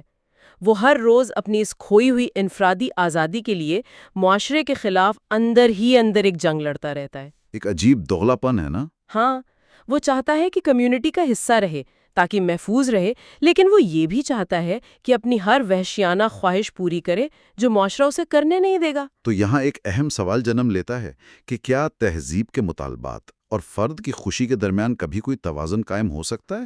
یہ فرد اور معاشرے کی ایک نہ ختم ہونے والی، تھکرا دینے والی جنگ ہے۔ کیا ایسا توازن ممکن ہے جہاں ہم مکمل محفوظ بھی ہوں اور مکمل خوش بھی؟ یہ وہ معمہ ہے جس کا جواب شاید کسی کے پاس نہیں۔ یہ واقعی ایک اندر تک ہلا دینے والی سوچ ہے۔ اگر ہم آج کی اس تمام بحث کو سمیٹیں تو یہ بات شیشے کی طرح واضح ہو گئی ہے کہ تہذیب ایک بہت بڑا سودا ہے، ایک ٹریڈ آف ہے۔ ایک سودا جو ہم نے اپنی خوشی بیچ کر کیا ہے۔ جی، ہم نے جنگل کے عدم تحفظ کے بدلے اپنی ان بے لگام خوشیوں اور آزادیوں کی قربانی دے دی ہے تاکہ ایک صاف ستھرے اور محفوظ معاشرے میں رات کو سکون سے سو سکیں۔ ہم نے تحفظ خریدا ہے لیکن اندر کے انسان کا گلا گھونٹ کر۔ ہم وہ جانور ہیں جس نے اپنے آپ کو پالتو بنا لیا ہے۔ بالکل، اور یاد رکھیں یہ قربانی کوئی ایسی چیز نہیں جو ہم نے ہزاروں سال پہلے ایک بار دے دی تھی۔ یہ قربانی ہم آج بھی دے رہے ہیں۔ وہ کیسے؟ ہر اس لمحے جب آپ ٹریفک میں پھنس کر کسی کو مارنے کے بجائے اپنے غصے کو پی جاتے ہیں تو آپ اپنے اندر کے اس جنگلی انسان کی قربانی دے کر اس تہذیب کو زندہ رکھ رہے ہوتے ہیں۔ کمال ہے۔ آج کے اس پروگرام کو ختم کرنے سے پہلے میں ایک ایسا سوال چھوڑنا چاہتا ہوں جس پر تنہائی میں غور کرنا بہت ضروری ہے۔ جی بالکل۔ فرائیڈ کے ان نوٹس کی روح سے جب تہذیب ایک انسان کی جبلتوں پر اتنی سخت پابندیاں لگاتی ہے تو کیا یہ ممکن نہیں کہ پوری کی پوری تہذیبیں ہی نفسیاتی الجھنوں اور نیوروسس کا شکار ہو گئی ہوں؟ یہ بہت اہم نکتہ ہے۔ ہم اکثر اپنی روزمرہ کی ذہنی الجھنوں، صبح کے ڈپریشن اور بے چینی کو اپنی ذاتی خامی سمجھتے ہیں۔ ہم سوچتے ہیں ہمارے اندر کوئی خرابی ہے، لیکن کیا یہ ممکن نہیں کہ یہ اینزائٹی ہماری خامی ہو ہی نہ، بلکہ یہ اس مہذب کہلانے کی وہ لازمی فیس یا ٹیکس ہو جو ہم سب خاموشی سے روزانہ ادا کر رہے ہیں؟ یہ واقعی ایک ایسا سوال ہے جو کسی بھی حساس انسان کی نیندیں اڑا سکتا ہے۔ اور اسی سوچ کے ساتھ ہم آج کے اس ڈیپ ڈائیو کو یہیں روکتے ہیں۔ لیکن یاد رکھیے، یہ انکشافات ابھی ختم نہیں ہوئے۔ سیریز کے چوتھے حصے میں جب ہم دوبارہ بیٹھیں گے تو ہم فرائیڈ کی کتاب کے سب سے سنسنی خیز اور تاریک موضوع پر بات کریں گے، جو کہ انسانی جارحیت کے بارے میں ہے۔ جی ہاں، ہم جانیں گے کہ ہیومن ایگریشن آخر کیا ہے، وہ کون سی پر اسرار قوت ہے جو ہمارے ہی اندر موجود ہے اور بنے بنائے معاشرے کو توڑنا اور تباہ کرنا چاہتی ہے۔ تو اس وقت تک کے لیے ہمارے ساتھ جڑے رہیے۔ تصور کیجئے کہ آپ کا ایک نہایت خوش اخلاق سا پڑوسی ہے جو ہر صبح مسکراتے ہوئے آپ کو ہاتھ ہلاتا ہے، موسم کا حال پوچھتا ہے اور مطلب بظاہر ایک مثالی اور شریف انسان نظر آتا ہے۔ ہاں بالکل ایسا ہی پڑوسی جس کی ہم سب تمنا کرتے ہیں۔ صحیح، لیکن اگر سگمنڈ فرائڈ سے پوچھا جائے تو وہ کہے گا کہ اس مسکراہٹ اور شائستگی کے لبادے کے نیچے نا ایک ایسا تاریک لاشعور چھپا ہے جو موقع ملنے پر اسی پڑوسی کو ایک ایسے ذریعے کے طور پر دیکھتا ہے جس پر وہ اپنی اندرونی جارحیت نکال سکے، مطلب اس کا استحصال کر سکے۔ ارے یہ تو واقعی بڑی خوفناک تصویر کشی ہے۔ بالکل، اور مائنڈ ٹاک کے اس گہرے تجزیے میں آج ہم اسی خوفناک اور حیران کن انسانی نفسیات کو بے نقاب کرنے جا رہے ہیں۔ پیچیدہ اور تہلکہ خیز خیالات کو روزمرہ کی فہم میں ڈھالنے کے سفر میں ہم فرائڈ کی شہرہ آفاق کتاب تہذیب اور اس کے دکھ یعنی سیولائزیشن اینڈ اٹس ڈسکنٹینٹس پر مبنی اپنی اس خصوصی سیریز کے چوتھے حصے میں داخل ہو رہے ہیں۔ اور یہ حصہ واقعی بہت دلچسپ ہونے والا ہے۔ ہاں، اور آج کے سیشن کا جو فوکس ہے وہ 2 چیپٹرز پر ہے۔ ایک ہے جارحیت بطور بنیادی جبلت اور دوسرا ہے ایروز بمقابلہ موت کی جبلت۔ صحیح، یعنی ایروز ورسز تھینیٹوس۔ بالکل، اور آج کا ہمارا مشن فرائڈ کے اس تہلکہ خیز نظریے کو سمجھنا ہے کہ انسان فطرتاً امن پسند یا معصوم نہیں ہے، بلکہ اس کے اندر تباہی کا ایک طوفان پوشیدہ ہے۔ تو چلیں سیدھا اس گہری بحث میں غوطہ آگاتے ہیں۔ فرائڈ کی سوچ کا یہ حصہ تو مطلب ہمارے اس بنیادی عقیدے کو ہی جھنجھوڑ کر رکھ دیتا ہے کہ انسان فطرتاً ایک اچھا وجود ہے۔ دیکھیں بالکل ایسا ہی ہے۔ آج کے اس تجزیے میں ہم اسی مفروضے کو تاریخ اور نفسیات کی کسوٹی پر پرکھیں گے۔ فرائڈ یہ ثابت کرنے کی کوشش کرتا ہے کہ ہماری یہ مہذب زندگی جس پر ہم اتنا فخر کرتے ہیں یہ دراصل ایک بہت بڑے اور ہمہ وقت ابلتے ہوئے آتش فشاں کے اوپر قائم ہے۔ اچھا، ایک آتش فشاں؟ ہاں، اور یہ آتش فشاں کسی اور چیز کا نہیں بلکہ ہماری اپنی اندرونی جارحیت یعنی ہماری ایگریشن کا ہے۔ فرائڈ اس عام خیال کو چیلنج کرتا ہے کہ انسان بنیادی طور پر محبت کرنے والے ہوتے ہیں۔ لیکن رکیں، مطلب یہ نظریہ تو ہماری پوری معاشرتی تربیت کے ہی خلاف ہے نا؟ ہم نے تو ہمیشہ یہی پڑھا اور دیکھا ہے کہ انسان ایک سماجی جانور ہے جو ہمدردی کرنا جانتا ہے۔ ہاں، وہ بات اپنی جگہ ٹھیک ہے، لیکن مطلب مائیں اپنے بچوں کے لیے قربانیاں دیتی ہیں، لوگ اجنبیوں کی مدد کرتے ہیں، دنیا میں اتنے فلاحی کام ہوتے ہیں۔ اگر انسان فطرتاً اتنا ہی تباکن اور جارحانہ ہے تو پھر یہ ہمدردی کے جذبات کہاں سے آ گئے؟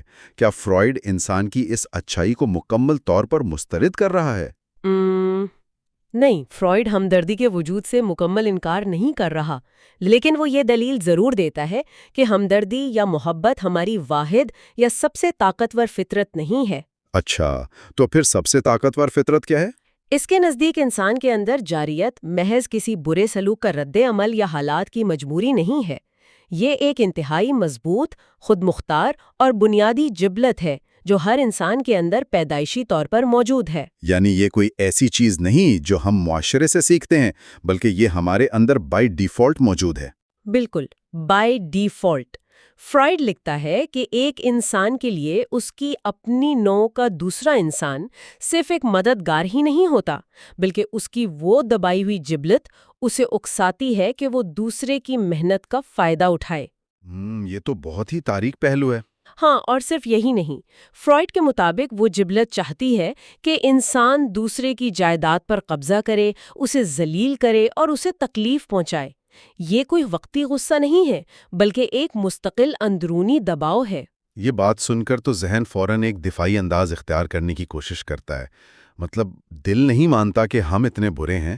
لیکن جب ہم تاریخ کے اوراق پلٹتے ہیں تو فرائڈ کے اس دعوے کو جھٹلانا واقعی مشکل ہو جاتا ہے۔ بالکل، کیونکہ تاریخ وہ واحد آئینہ ہے جس میں انسان کا وہ اصلی چہرہ نظر آتا ہے جب تہذیب کا دباؤ ہٹ جاتا ہے۔ کتاب میں جن تاریخی واقعات کا حوالہ دیا گیا ہے وہ تو واقعی رونگٹے کھڑے کر دینے والے ہیں۔ جی ہاں، فرائڈ نے باقاعدہ علمی شواہد پیش کیے ہیں۔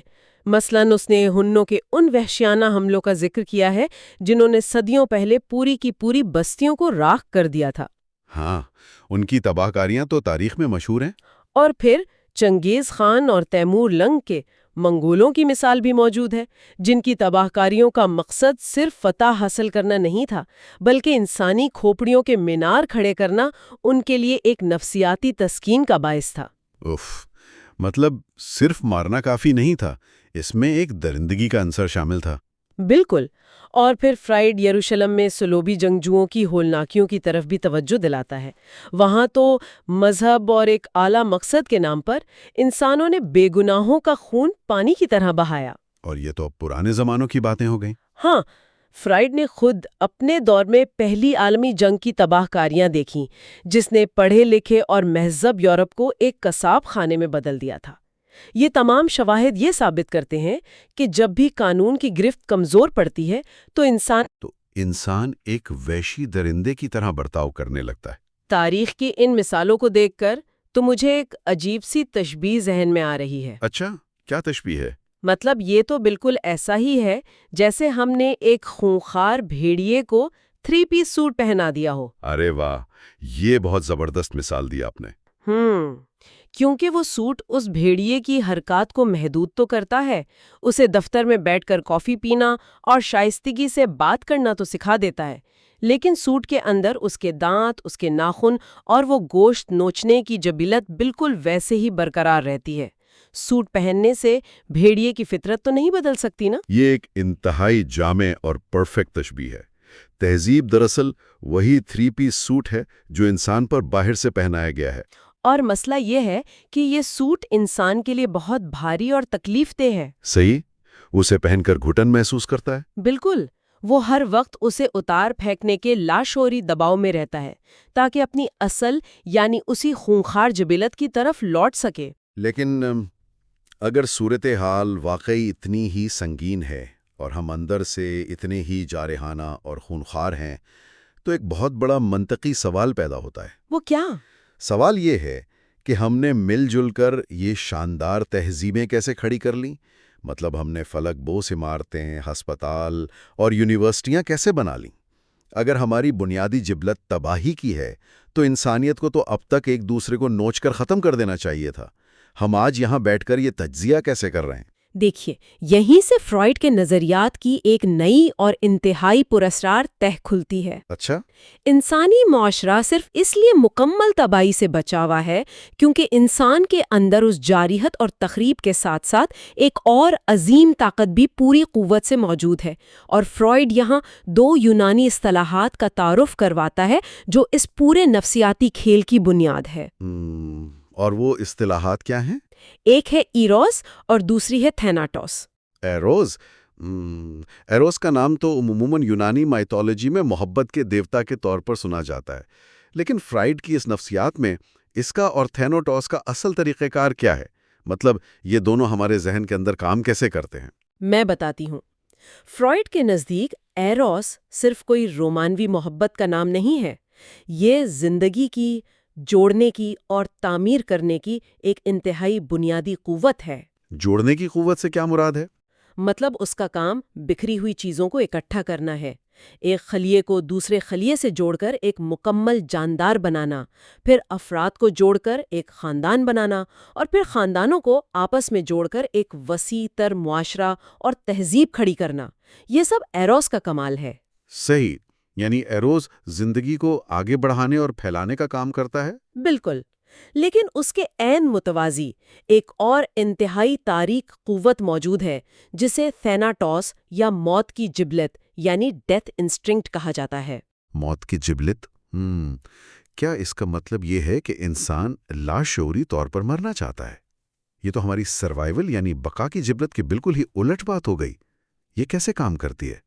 ہاں، یہ بظاہر بہت متضاد لگتا ہے، لیکن فرائڈ اسے ایک انتہائی گہری نفسیاتی دلیل سے سمجھاتا ہے.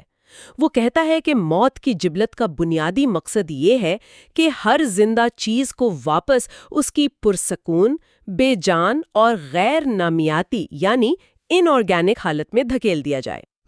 بے جان حالت میں؟ اسے یوں سمجھیں کہ جیسے آپ نے ایک ربر بینڈ کو کھینچ کر رکھا ہوا ہے. اچھا. جب ربر بینڈ کھینچا ہوا ہوتا ہے تو اس میں ایک تناؤ، ایک ٹینشن ہوتی ہے. وہ مسلسل کوشش کرتا ہے کہ واپس اپنی پرسکون اور ڈھیلی حالت میں آ جائے. بالکل، وہ اپنی اصل حالت کی طرف بھاگتا ہے. بس فرائڈ یہی کہتا ہے کہ زندگی بذات خود اس کھنچے ہوئے ربر بینڈ کی طرح ایک تناؤ کا نام ہے. اور موت کی جبلت چاہتی ہے کہ اس تناؤ کو، اس مشقت کو ختم کر دیا جائے اور تمام زندہ خلیوں کو واپس مٹی میں بدل دیا جائے جہاں کوئی کشمکش یا کوئی حرکت نہ ہو۔ ارے واہ، یہ ربڑ بینڈ والی مثال اس پیچیدہ نظریے کو بالکل واضح کر دیتی ہے۔ مطلب یہ ہے کہ زندگی ایک مستقل مشقت کا نام ہے اور ہمارے ذہن کا ایک حصہ اس مشقت سے جان چھڑا کر مکمل خاموشی جاتا ہے۔ 100% درست۔ لیکن پھر ایک اور سوال پیدا ہوتا ہے، اگر یہ موت کی جبلت یعنی تھیناٹوس ہمارے اندر اتنی ہی طاقتور ہے تو ہم خود کو ختم کیوں نہیں کر لیتے؟ مطلب یہ دوسروں پر جارحیت کی شکل میں کیوں نکلتی ہے؟ دیکھیں، فرائڈ کے مطابق اگر یہ موت کی جبلت صرف اندر کی طرف مرکوز رہے تو جاندار واقعی خود کو تباہ کر لے۔ لہٰذا زندہ رہنے کے لیے ہمارا نفسیاتی نظام اس تباہ کن توانائی کا رخ موڑ دیتا ہے۔ کس طرف موڑتا ہے؟ باہر کی دنیا کی طرف۔ اور جب یہ موت کی جبلت باہر کی طرف مڑتی ہے نا، تو یہ جارحیت، تشدد اور دوسروں کو تباہ کرنے کی خواہش بن جاتی ہے۔ یعنی ہم خود کو بچانے کے لیے اس تباہی کو دوسروں پر مسلط کرنے کی کوشش کرتے ہیں۔ واہ، اس ساری بحث کا نچوڑ تو یہ نکلتا ہے کہ ہماری روزمرہ زندگی کا ہر چھوٹا بڑا عمل دراصل ان دو طاقتوں کی کشمکش کا نتیجہ ہے۔ مطلب اگر کوئی شخص غصے میں آ کر میز پر زور سے مکہ مارتا ہے تو وہ تھیناٹوس کا اظہار ہے، بالکل ایسا ہی ہے۔ اور جب وہ شخص کسی اجنبی سے مسکرا کر ہاتھ ملاتا ہے تو کیا ہم کہہ سکتے ہیں کہ ہر مصافحہ دراصل موت اور تباہی کی جبلت پر ایروس کی ایک چھوٹی سی فتح ہے؟ بہت خوبصورت بات کہی آپ نے۔ یہ تجزیہ بالکل دل کو چھو لینے والا ہے۔ ہماری انسانی تاریخ، ہماری جنگیں، ہمارے امن معاہدے، قانون سازی، یہاں تک کہ ہمارے فنون لطیفہ، یہ سب کچھ دراصل ان دو دیو قامت طاقتوں کے درمیان ایک نہ ختم ہونے والی جنگ کا میدان ہے۔ ایروس اور تھیناٹوس کی جنگ۔ جی، تہذیب پوری کوشش کرتی ہے کہ ایروس کی مدد سے انسانوں کو اکٹھا رکھے، جبکہ موت اور جارحیت کی جبلت ہر قدم پر اس اتحاد کو پارا پارا کرنے کی سازش کرتی ہے۔ لیکن اگر انسانی فطرت میں تخریب کا عنصر اتنا ہی غالب ہے اور ہم لاشعوری طور پر ایک دوسرے کو نوچنے کے لیے ہر وقت تیار بیٹھے ہیں تو تہذیب اس طوفان کو روکتی کیسے ہے؟ یہ سب سے اہم سوال ہے۔ مطلب اگر میں کسی کو مارنا چاہتا ہوں تو معاشرہ مجھے باز رکھنے کے لیے کیا کرتا ہے؟ بظاہر تو ہم دیکھتے ہیں کہ معاشرے نے کچھ اخلاقی اصول بنائے ہوئے ہیں۔ بالکل، اخلاقی اصول اسی مزاحمت کا حصہ ہیں جو تہذیب تھیناٹوس کے خلاف پیش کرتی ہے۔ چونکہ موت اور جارحیت کی یہ جبلت بہت اندھی اور طاقتور ہوتی ہے، اس لیے انسانی معاشرے کو اپنی بقا کی خاطر کچھ غیر معمولی اصول بنانے پڑتے ہیں۔ اور فرائڈ کے نزدیک یہ اصول شاید غیر فطری بھی ہیں۔ ہاں، فرائڈ انہیں قطعی غیر فطری سمجھتا ہے۔ اور میرے خیال میں اسی تناظر میں فرائڈ نے اس مشہور اخلاقی اصول کی دھجیاں اڑائی ہیں جو دنیا کے قریباً ہر مذہب اور ہر فلسفے کی بنیاد سمجھا جاتا ہے، یعنی اپنے پڑوسی سے ویسے ہی محبت کرو جیسے تم اپنے آپ سے کرتے ہو۔ بالکل، لو thy neighbor as thyself۔ ہاں، بظاہر یہ ایک بہت خوبصورت اور پرامن اصول لگتا ہے، لیکن فرائڈ اسے کس نظر سے دیکھتا ہے؟ فرائڈ اس اصول کو انتہائی مضحکہ خیز اور انسانی نفسیات کے ساتھ ایک سری مذاق قرار دیتا ہے۔ مذاق؟ وہ کیوں؟ کیونکہ وہ محبت کو ایک بے انتہا قیمتی اور محدود جذبہ سمجھتا ہے۔ فرائڈ کے نزدیک محبت کی ایک باقاعدہ معیشت ہوتی ہے، مطلب اکانومی آف لو۔ یہ کوئی ایسا سستا جذبہ نہیں ہے جسے آپ راہ چلتے کسی بھی اجنبی پر لٹا دیں۔ اچھا، یہ محبت کی معیشت کا زاویہ بہت انوکھا ہے۔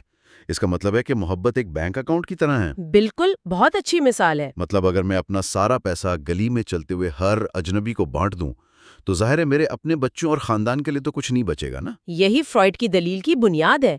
ایک انسان کی محبت پر سب سے پہلا حق اس کے خاندان، دوستوں اور قریبی لوگوں کا ہے۔ صحیح، کیونکہ وہ محبت انہوں نے کمائی ہوتی ہے۔ جی، اور اگر وہی محبت کسی بالکل اجنبی کو دے دی جائے تو یہ ان قریبی رشتوں کے ساتھ سراسر ناانصافی ہوگی۔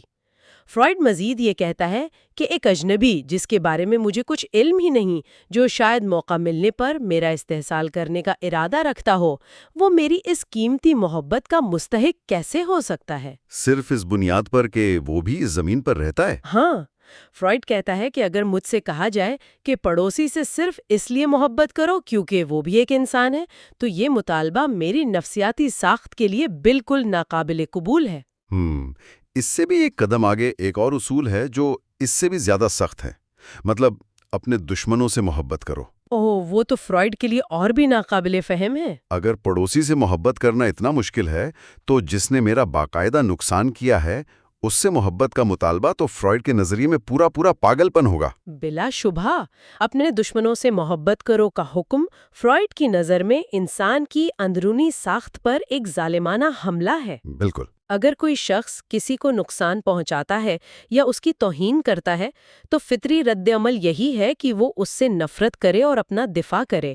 دشمن سے محبت کا حکم دینا تو انسان کو اندر سے توڑنے کے مترادف ہے۔ یہ تو بالکل ایسا ہی ہے کہ اگر کوئی حکومت کل یہ قانون پاس کر دے کہ آج سے ہر شخص کو کڑوے اور زہریلے کریلے بالکل اسی طرح پسند کرنے ہوں گے جیسے وہ میٹھے آم یا چاکلیٹ کو پسند کرتا ہے۔ بالکل، بہت عمدہ مثال ہے۔ مطلب قانون تو آپ کتابوں میں لکھ دیں گے، اخلاقیات کے بینر بھی سڑکوں پر لگ جائیں گے، لیکن یہ قانون ہمارے ذائقے کی حس اور ہماری حیاتیاتی ساخت کو تو تبدیل نہیں کر سکتا نا۔ یہی تو فرائیڈ کا پوائنٹ ہے۔ یہ مثال اس صورتحال کی مکمل عکاسی کرتی ہے، اور اس سے بھی زیادہ گہری بات یہ ہے کہ جب آپ انسان سے وہ چیز مانگتے ہیں جو اس کی فطرت میں نہیں ہے تو وہ بغاوت کرتا ہے۔ اندر سے مزاحمت ہوتی ہے۔ ہاں، اخلاقی احکامات بذات خود انسانی جارحیت کو ختم نہیں کر سکتے، وہ صرف اس پر ایک دبیز پردہ ڈال دیتے ہیں۔ اور دیکھیں، جب صرف اصولوں اور اخلاقیات کے لیکچر سے کام نہیں چلتا تو تہذیب کو انسانی معاشرے کو بکھرنے سے بچانے کے لیے کچھ انتہائی پیچیدہ نفسیاتی ہتھ کنڈے استعمال کرنے پڑتے ہیں۔ اچھا، تو پھر وہ ہتھ کنڈے کیا ہیں؟ کیونکہ اگر اخلاقیات فیل ہو رہی ہیں، اصول انسان کی فطرت کے خلاف ہیں، اور ہمارے اندر کا وہ خونخوار بھیڑیا بھی موجود ہے جسے ہر صورت تباہی مچانی ہے، تو پھر معاشرہ ایک مکمل افراتفری کا شکار کیوں نہیں ہو جاتا؟ یہی تو تہذیب کا کمال ہے۔ مطلب تہذیب کون سا ایسا جادو کرتی ہے کہ لوگ ایک دوسرے کا گلا کاٹنے کے بجائے صبح اٹھ کر آرام سے دفتر جاتے ہیں اور اپنا ٹیکس ادا کرتے ہیں؟ میں بتاتی ہوں۔ تہذیب ایک انتہائی چالاک اور پوشیدہ حکمت عملی اپناتی ہے۔ وہ کیسے؟ سب سے پہلے معاشرہ انسان کی بنیادی جنسی توانائی، جسے فرائیڈ لیبیڈو کہتا ہے، اس پر سخت پابندیاں اور رکاوٹیں کھڑی کرتا ہے۔ لیبیڈو؟ جی، لیبیڈو دراصل انسان کی وہ خالص حیاتیاتی اور نفسیاتی توانائی ہے جو تسکین چاہتی ہے۔ تہذیب اس توانائی کو کھلے عام استعمال ہونے سے روکتی ہے۔ لیکن ایک منٹ، تہذیب اس جنسی توانائی کو روک کر کیا حاصل کرنا چاہتی ہے؟ اس کا ہماری اس جارحیت اور غصے کو قابو کرنے سے کیا تعلق ہے؟ تعلق بہت گہرا ہے۔ تہذیب دراصل اس روکی ہوئی لیبیڈو پر ایک طرح کا ٹیکس لگاتی ہے۔ ٹیکس؟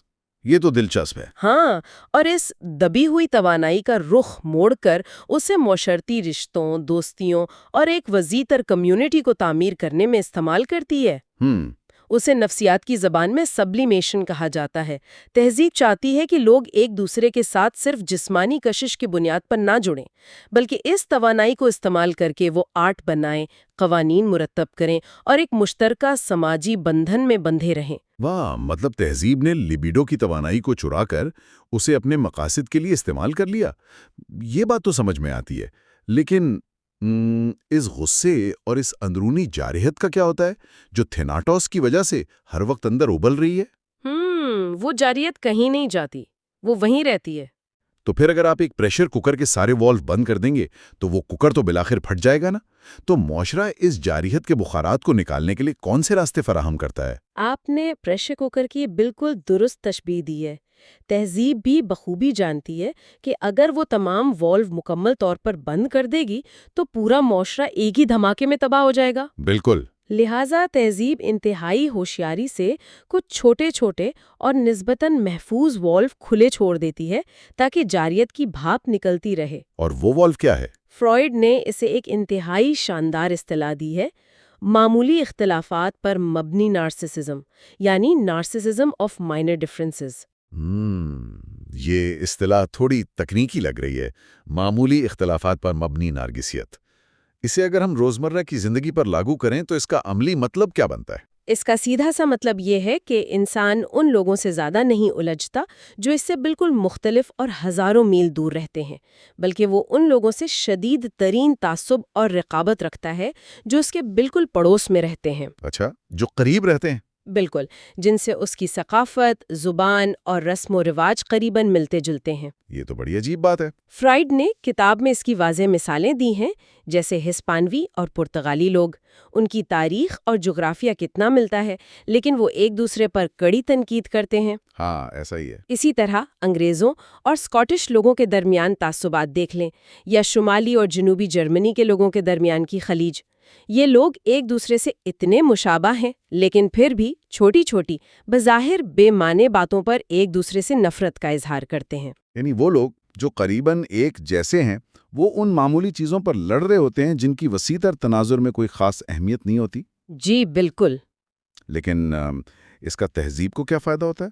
فائدہ یہ ہوتا ہے کہ یہ چھوٹی چھوٹی نفرتیں دراصل انسان کے اندرونی غصے اور جاریت کے اخراج کا ایک محفوظ اور کنٹرول طریقہ کار ہیں۔ اچھا، یعنی وہ پریشر کوکر کا والو۔ بالکل، جب ایک گروہ کے لوگ مل کر کسی دوسرے قریبی گروہ پر تنقید کرتے ہیں یا ان سے نفرت کرتے ہیں، تو اس مشترکہ نفرت کی وجہ سے ان کے اپنے گروہ کے اندر ایک زبردست اتحاد، محبت اور یکجہتی پیدا ہو جاتی ہے۔ واہ، تو مطلب جاریت بھی نکل گئی اور معاشرے کا ایک حصہ آپس میں جڑ بھی گیا۔ جی، یہ تہذیب کا ایک ماسٹر سٹروک ہے۔ یہ نفسیاتی میکانزم تو آج کی دنیا میں بھی ہر جگہ نظر آتا ہے۔ اگر میں اس نظریے کو جدید دور پہ لاگو کروں تو کھیلوں کے بڑے مقابلے اس کی بہترین مثال بنتے ہیں۔ ہاں، وہ کیسے؟ دیکھیں، دو پڑوسی شہروں کے درمیان ہونے والا کوئی بڑا فٹ بال یا کرکٹ کا میچ دیکھ لیں۔ لوگ اسٹیڈیم میں جاتے ہیں، اپنے چہروں پر رنگ ملتے ہیں، حریف ٹیم کے خلاف شدید نعرے بازی کرتے ہیں، گالیاں دیتے ہیں اور انتہائی جذباتی ہو جاتے ہیں۔ بالکل ایسا ہی ہوتا ہے۔ تو کیا یہ سارا تماشا دراصل اسی پریشر کوکر کے والو سے نکلنے والی بھاپ ہے؟ یہ ایک انتہائی شاندار اور برمحل مثال ہے۔ وہ جارحیت جسے اگر ویسے ہی کھلا چھوڑ دیا جاتا تو اس نے سڑکوں پر خون بہانا تھا اور شہروں کو جلا کر راکھ کرنا تھا، تہذیب نے اسے ایک اسٹیڈیم کے اندر کچھ اصولوں کے تحت اور دو ٹیموں کے درمیان محدود کر دیا ہے۔ صحیح۔ اسٹیڈیم میں موجود ہجوم کا وہ سارا غصہ، وہ سارا تعصب ایک محفوظ اور تہذیبی طریقے سے باہر نکل جاتا ہے۔ کھیل ختم ہونے کے بعد وہ جارحیت تسکین پا چکی ہوتی ہے، اور وہی لوگ جو ایک گھنٹہ پہلے ایک دوسرے کی جان لینے پر تلے ہوئے تھے، خاموشی سے اپنے دفتروں اور گھروں کو لوٹ جاتے ہیں۔ یہ اس بات کا بہت بڑا ثبوت ہے کہ معاشرہ ہماری اندرونی جبلتوں کو مارتا نہیں ہے، کیونکہ ظاہر ہے انہیں مارنا تو ناممکن ہے۔ معاشرہ صرف اور صرف ان جبلتوں کا رخ موڑتا ہے۔ بالکل درست۔ وہ موت اور تباہی کی جبلت کو کھیل، مقابلے اور معمولی تعصبات کی شکل میں ایک ایسا راستہ فراہم کرتا ہے جس سے تہذیب کا وجود برقرار رہ سکے۔ واہ، اس سارے گہرے، طویل اور کسی حد تک لرزہ خیز تجزیے کو اگر ہم سمیٹنے کی کوشش کریں تو ایک بات تو بالکل شیشے کی طرح صاف ہو کر سامنے آتی ہے۔ وہ کیا؟ کہ انسان وہ معصوم اور امن کا مجسمہ ہرگز نہیں ہے جیسا کہ وہ خود کو تصور کرنا پسند کرتا ہے۔ ہمارے اندر فرشتے اور شیاطین دونوں کا بسیرا ہے۔ ہاں، یہ ایک تلخ حقیقت ہے۔ ایک طرف تعمیر کی قوت یعنی ایروس موجود ہے تو دوسری طرف تخریب کی جبلت یعنی تھیناٹوس ہمہ وقت بے چین کھڑی ہے۔ اور تہذیب کوئی قدرتی خود بخود چلنے والا پرسکون عمل نہیں ہے، یہ ایک انتہائی نازک، پیچیدہ اور انسان کو تھکا دینے والا ایسا نظام ہے جس کا واحد مقصد انسان کو اسی کی تباہ کن جبلتوں سے بچانا ہے۔ اور یہی فرائیڈ کا سب سے بڑا انتباہ ہے۔ تہذیب کو ہر وقت پہرا دینا پڑتا ہے، قانون بنانے پڑتے ہیں، اور ہماری جبلتوں کو دبانے کے لیے ہماری توانائیاں نچوڑنی پڑتی ہیں، محض اس لیے کہ ہم ایک دوسرے کو بھنبھوڑ کر ختم نہ کر دیں۔ واقعی تہذیب کا یہ سارا ڈھانچہ ایک مسلسل محاذ جنگ ہے۔ ہاں، اور یہ سوچ کر یہ ذہن سائیں کرنے لگتا ہے کہ ہم بحیثیت نوع انسانی کس قدر پتلے دھاگے پر چل رہے ہیں۔ فرائیڈ کے نظریات کی روشنی میں انسان کی تاریک فطرت اور تہذیب کی مجبوریوں کا یہ تجزیہ ہم نے اس سیریز کے چوتھے حصے میں پیش کیا۔ لیکن یاد رہے کہ یہ نفسیاتی گتھی ابھی پوری طرح نہیں سلجھی ہے۔ بالکل، اس خصوصی سیریز کے آخری اور 5ویں حصے میں ہم انسان کی نفسیات کی ایک اور انتہائی پراسرار تہہ کو کھولیں گے۔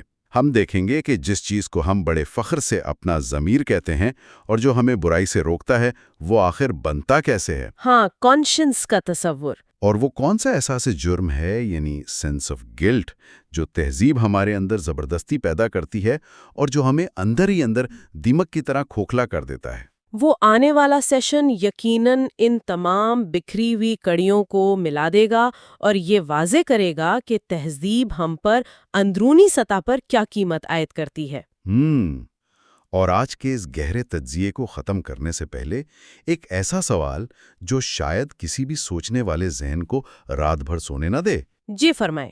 اگر ہماری تہذیب کی بقا، ہمارے شہروں کا امن اور ہماری تمام تر سائنسی اور سماجی ترقی کا سارا انحصار محض اس بات پر ہے کہ ہم اپنی اصل فطرت اور اپنی بنیادی طاقتور جبلتوں کو ہر وقت دبا کر رکھیں، انہیں ایک پنجرے میں قید رکھیں، تو کیا اس کا مطلب یہ نکلتا ہے کہ ایک مہذب انسان کبھی بھی کسی بھی صورت میں مکمل طور پر خوش اور مطمئن نہیں ہو سکتا؟ یہ بہت گہرا سوال ہے۔ کیا اس نام نہاد تہذیب اور امن کی اصل قیمت ہماری وہ سچی اور اندرونی خوشی ہے جسے ہم مہذب بننے کے شوق میں ہمیشہ کے لیے کھو چکے ہیں؟ اس سوال پر ضرور غور کیجیے گا۔ جب ہم کسی جسمانی بیماری یا چوٹ کی بات کرتے ہیں نا، تو ہم عموماً ایک خاص قسم کی قطعی تشخیص کی توقع کر رہے ہوتے ہیں۔ جی بالکل بالکل، کسی انجینئرنگ کے مسئلے کی طرح۔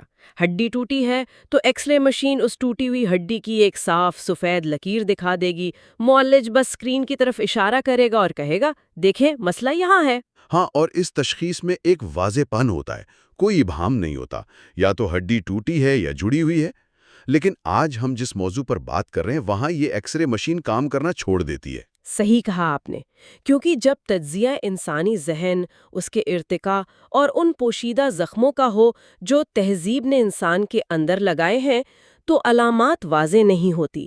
ہم ایک ایسے میدان میں داخل ہو جاتے ہیں جہاں بیماری اور علاج کے درمیان کی لکیر انتہائی دھندلی پڑ جاتی ہے۔ بالکل، اور اسی دھندلے اور پیچیدہ منظرنامے کا ہم آج تفصیلی جائزہ لے رہے ہیں۔ ہمارے سامعین کو یاد ہوگا کہ یہ ہماری سیگمنڈ فرائیڈ کی شہرہ آفاق تحریر سویلائزیشن اینڈ اٹس ڈسکنٹینٹس پر مبنی سیریز کا 5واں اور آخری حصہ ہے۔ جی، اور آج کے اس حصے میں ہم کتاب کے انتہائی اہم چیپٹرز یعنی the development of the super ego اور the sense of guilt as a price of progress پر بات کریں گے۔ مطلب یہ اس پوری بحث کا نچوڑ ہے۔ ہاں، تو آج کا ہمارا مشن یہ سمجھنا ہے کہ انسان نے تہذیب اور ترقی کی منازل تو طے کر لیں، لیکن اس کی قیمت ہم اپنے سکون اور خوشی کو قربان کر کے کیوں چکا رہے ہیں؟ یہ ایک بہت عجیب سا تضاد ہے نا؟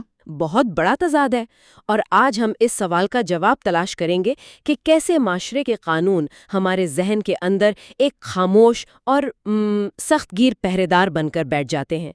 تہذیب کی بقا کا دارومدار ہی اس بات پر ہے کہ وہ انسان کی فطری جبلتوں کو کچلے۔ اچھا، تو اس کو تھوڑا سا کھولتے ہیں۔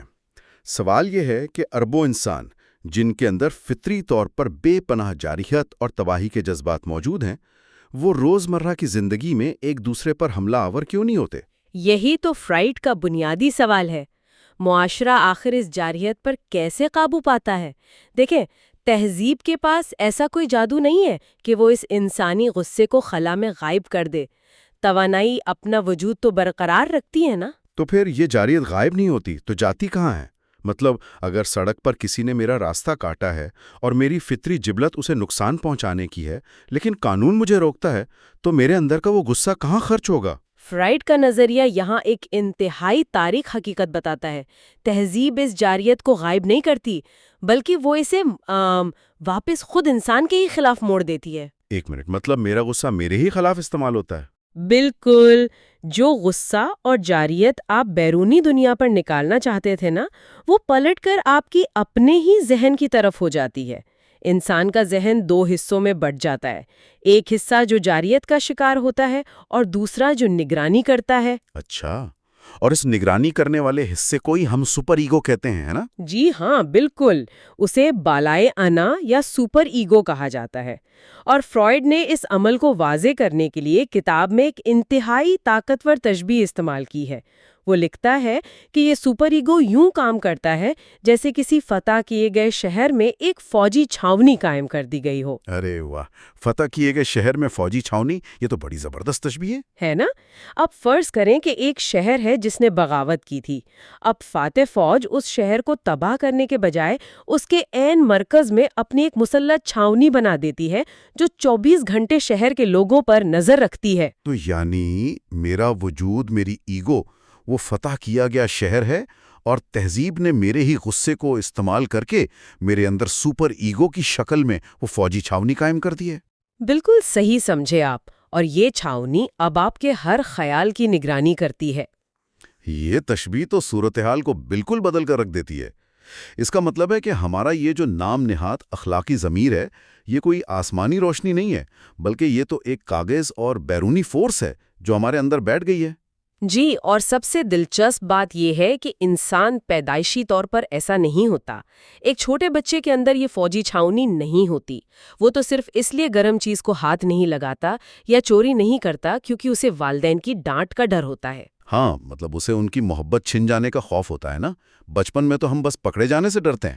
درست، اس وقت انسان جسے برا ضمیر سمجھتا ہے وہ محض سماجی بے چینی یا پکڑے جانے کا بیرونی خوف ہوتا ہے۔ اگر بچے کو یقین ہو کہ کوئی نہیں دیکھ رہا تو وہ اپنی خواہش پوری کر گزرے گا۔ بیرونی اتھارٹی صرف تب تک کارگر ہے جب تک وہ سامنے ہے۔ لیکن پھر ظاہر ہے ایک ایسا وقت آتا ہے جب انسان بیرونی دنیا سے ڈرنا چھوڑ کر خود اپنے آپ سے ڈرنے لگتا ہے۔ اور وہی وہ عبوری مرحلہ ہے جہاں سپر ایگو مکمل طور پر قائم ہو جاتا ہے۔ جب بیرونی اتھارٹی کے اصول انسان کے اندر جذب ہو جاتے ہیں، جسے ہم انٹرنلائزیشن کہتے ہیں، تب یہ فوجی چھاونی باقاعدہ کام شروع کر دیتی ہے۔ یعنی اب پکڑے جانے کا خوف ثانوی ہو گیا ہے، کیونکہ اب مسئلہ یہ نہیں ہے کہ دنیا آپ کو دیکھ رہی ہے یا نہیں، مسئلہ یہ ہے کہ آپ کا اپنا سپر ایگو آپ کے ہر خیال کو جانتا ہے۔ بالکل، آپ دنیا سے کوئی بات چھپا سکتے ہیں لیکن اپنے آپ سے، اپنے اندر کے اس پہرے دار سے کچھ نہیں چھپا سکتے۔ ارادہ کیا نہیں اور ضمیر نے پکڑ لیا۔ اچھا، یہاں پہنچ کر نا مجھے فرائیڈ کے اس نظریے میں ایک بظاہر بہت بڑا منطقی جھول نظر آتا ہے۔ اچھا، وہ کیا؟ دیکھیں، اگر میں ایک مثالی شہری بن جاؤں، تہذیب کے سارے اصول مان لوں، کوئی جرم نہ کروں، اپنی تمام بری خواہشات کو سختی سے دبا لوں اور ایک بہت ہی نیک انسان بن جاؤں، تو منطق کہتی ہے کہ اندر کی اس چھاونی کو پرسکون ہو جانا چاہیے۔ بالکل، ظاہری منطق تو یہی کہتی ہے نا؟ ایک نیک انسان کو تو مکمل ذہنی سکون ملنا چاہیے کیونکہ اس نے تو کوئی قانون توڑا ہی نہیں، اس پر تو کوئی پابندی نہیں ہونی چاہیے۔ میں مسکرا رہی ہوں کیونکہ یہاں آ کر صورتحال انتہائی دلچسپ ہو جاتی ہے۔ فرائیڈ کے مطابق حقیقت اس کے بالکل برعکس ہے۔ انسانی نفسیات اس سے متضاد سمت میں چلتی ہے۔ مطلب نیک انسان زیادہ سکون میں نہیں ہوتا؟ جی نہیں، انسان جتنا زیادہ پارسا، اصول پسند اور نیک ہوتا ہے نا، اس کا سپر ایگو اتنا ہی زیادہ شکی، سخت اور ظالم ہو جاتا ہے۔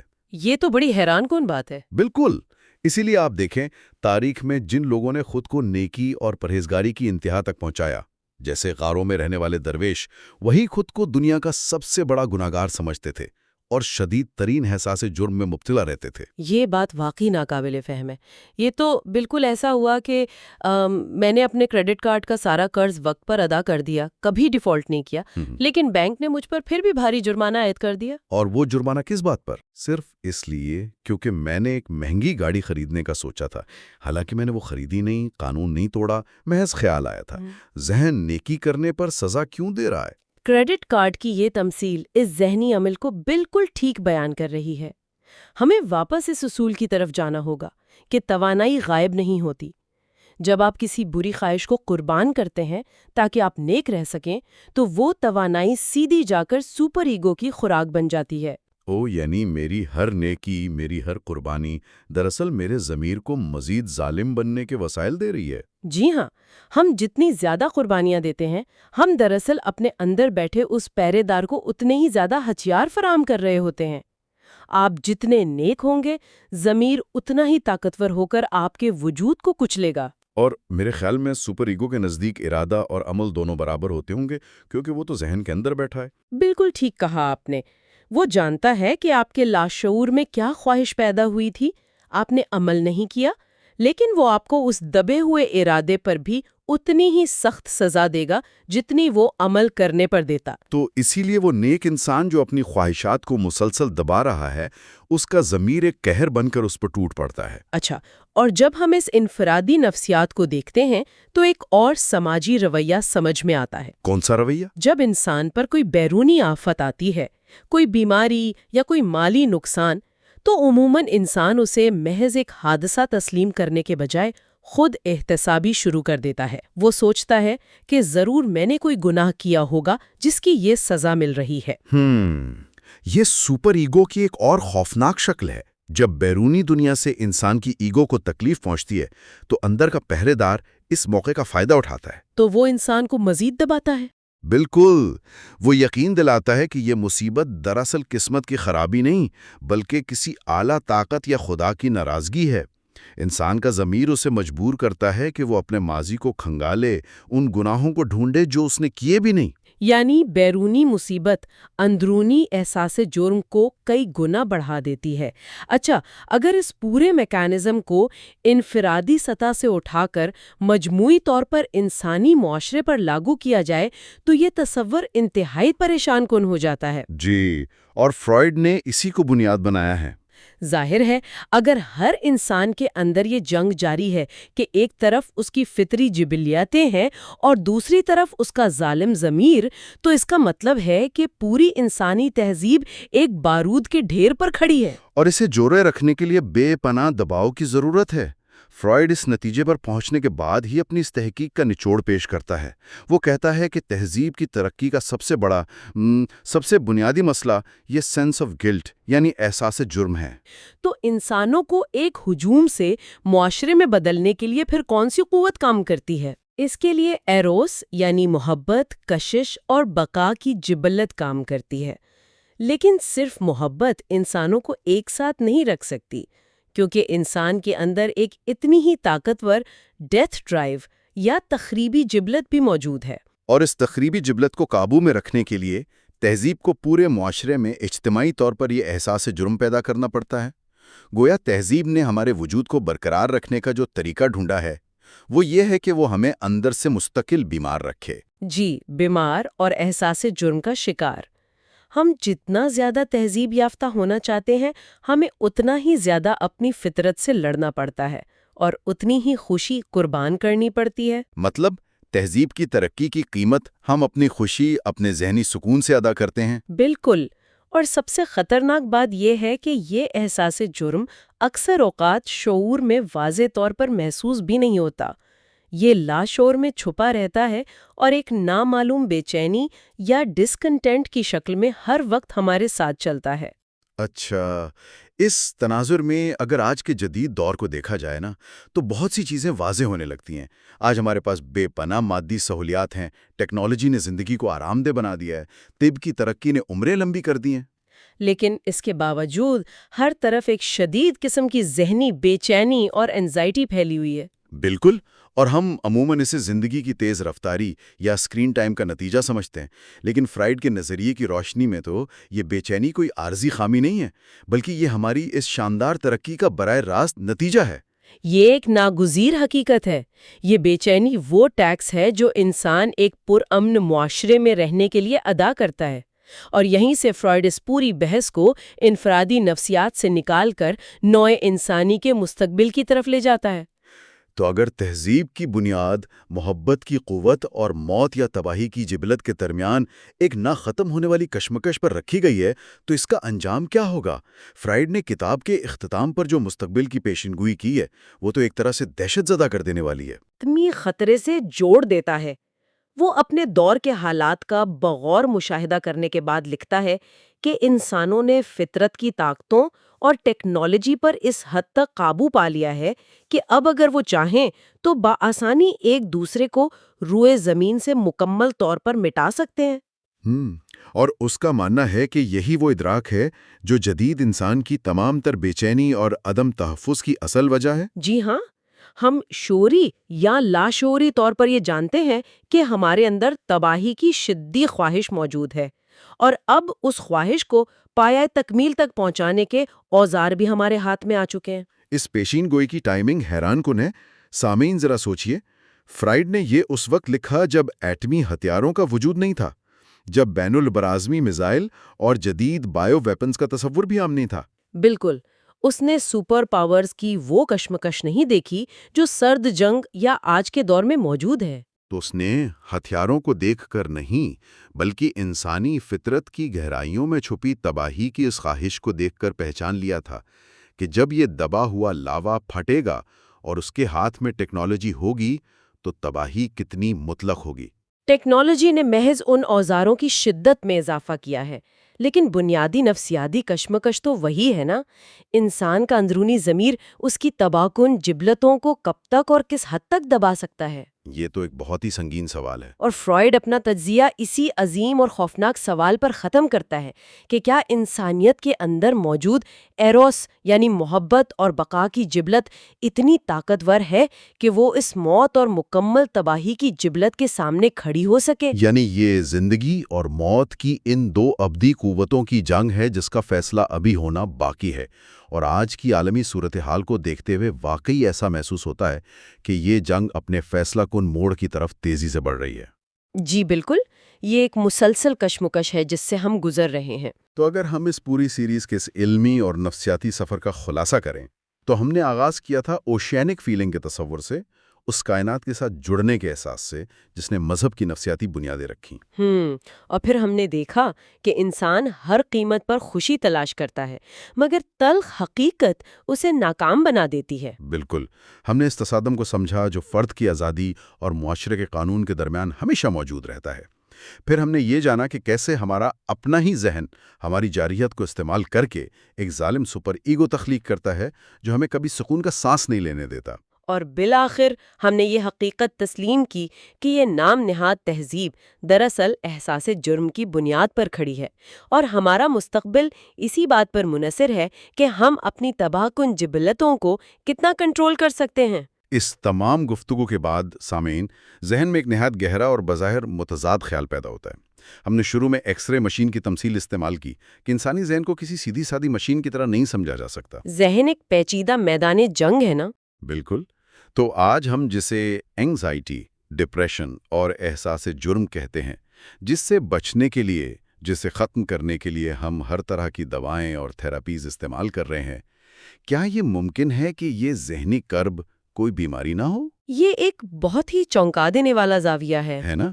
اگر تہذیب کی بقا اسی بات پر ہے کہ ہماری تخریبی جبلتیں دبی رہیں اور ان کے دبنے کے نتیجے میں ہی یہ شدید گھٹن اور بے چینی پیدا ہوتی ہے، تو شاید یہ اینگزائٹی ہی وہ آخری اور واحد دیوار ہے جو اربوں انسانوں کو ایک دوسرے پر ٹوٹ پڑنے سے روکے ہوئے ہے۔ یعنی یہ بے سکونی ہمیں بچا رہی ہے۔ جی، کیا یہ ممکن ہے کہ ہماری یہ بے سکونی ہی دراصل انسانیت کے زندہ رہنے کی آخری ضمانت ہو؟ یہ ایک ایسا سوال ہے جو واقعتاً دیر تک سوچنے پر مجبور کر دیتا ہے۔ بالکل، یہ ایک ایسا سوال ہے جس پر ہر انسان کو غور کرنا چاہیے۔ تو سامعین، اسی گہری سوچ کے ساتھ ہم اپنی یہ سیریز یہیں مکمل کرتے ہیں۔ اس شاندار علمی سفر میں ہمارا ساتھ دینے پر آپ سب کا تہہ دل سے شکریہ۔ نفسیات، فلسفے اور علم کی اس طرح کی مزید گہری اور دلچسپ گفتگو کے لیے مائنڈ ٹاک سے جڑے رہیے گا۔ اپنا بہت خیال رکھیے گا۔ خدا حافظ۔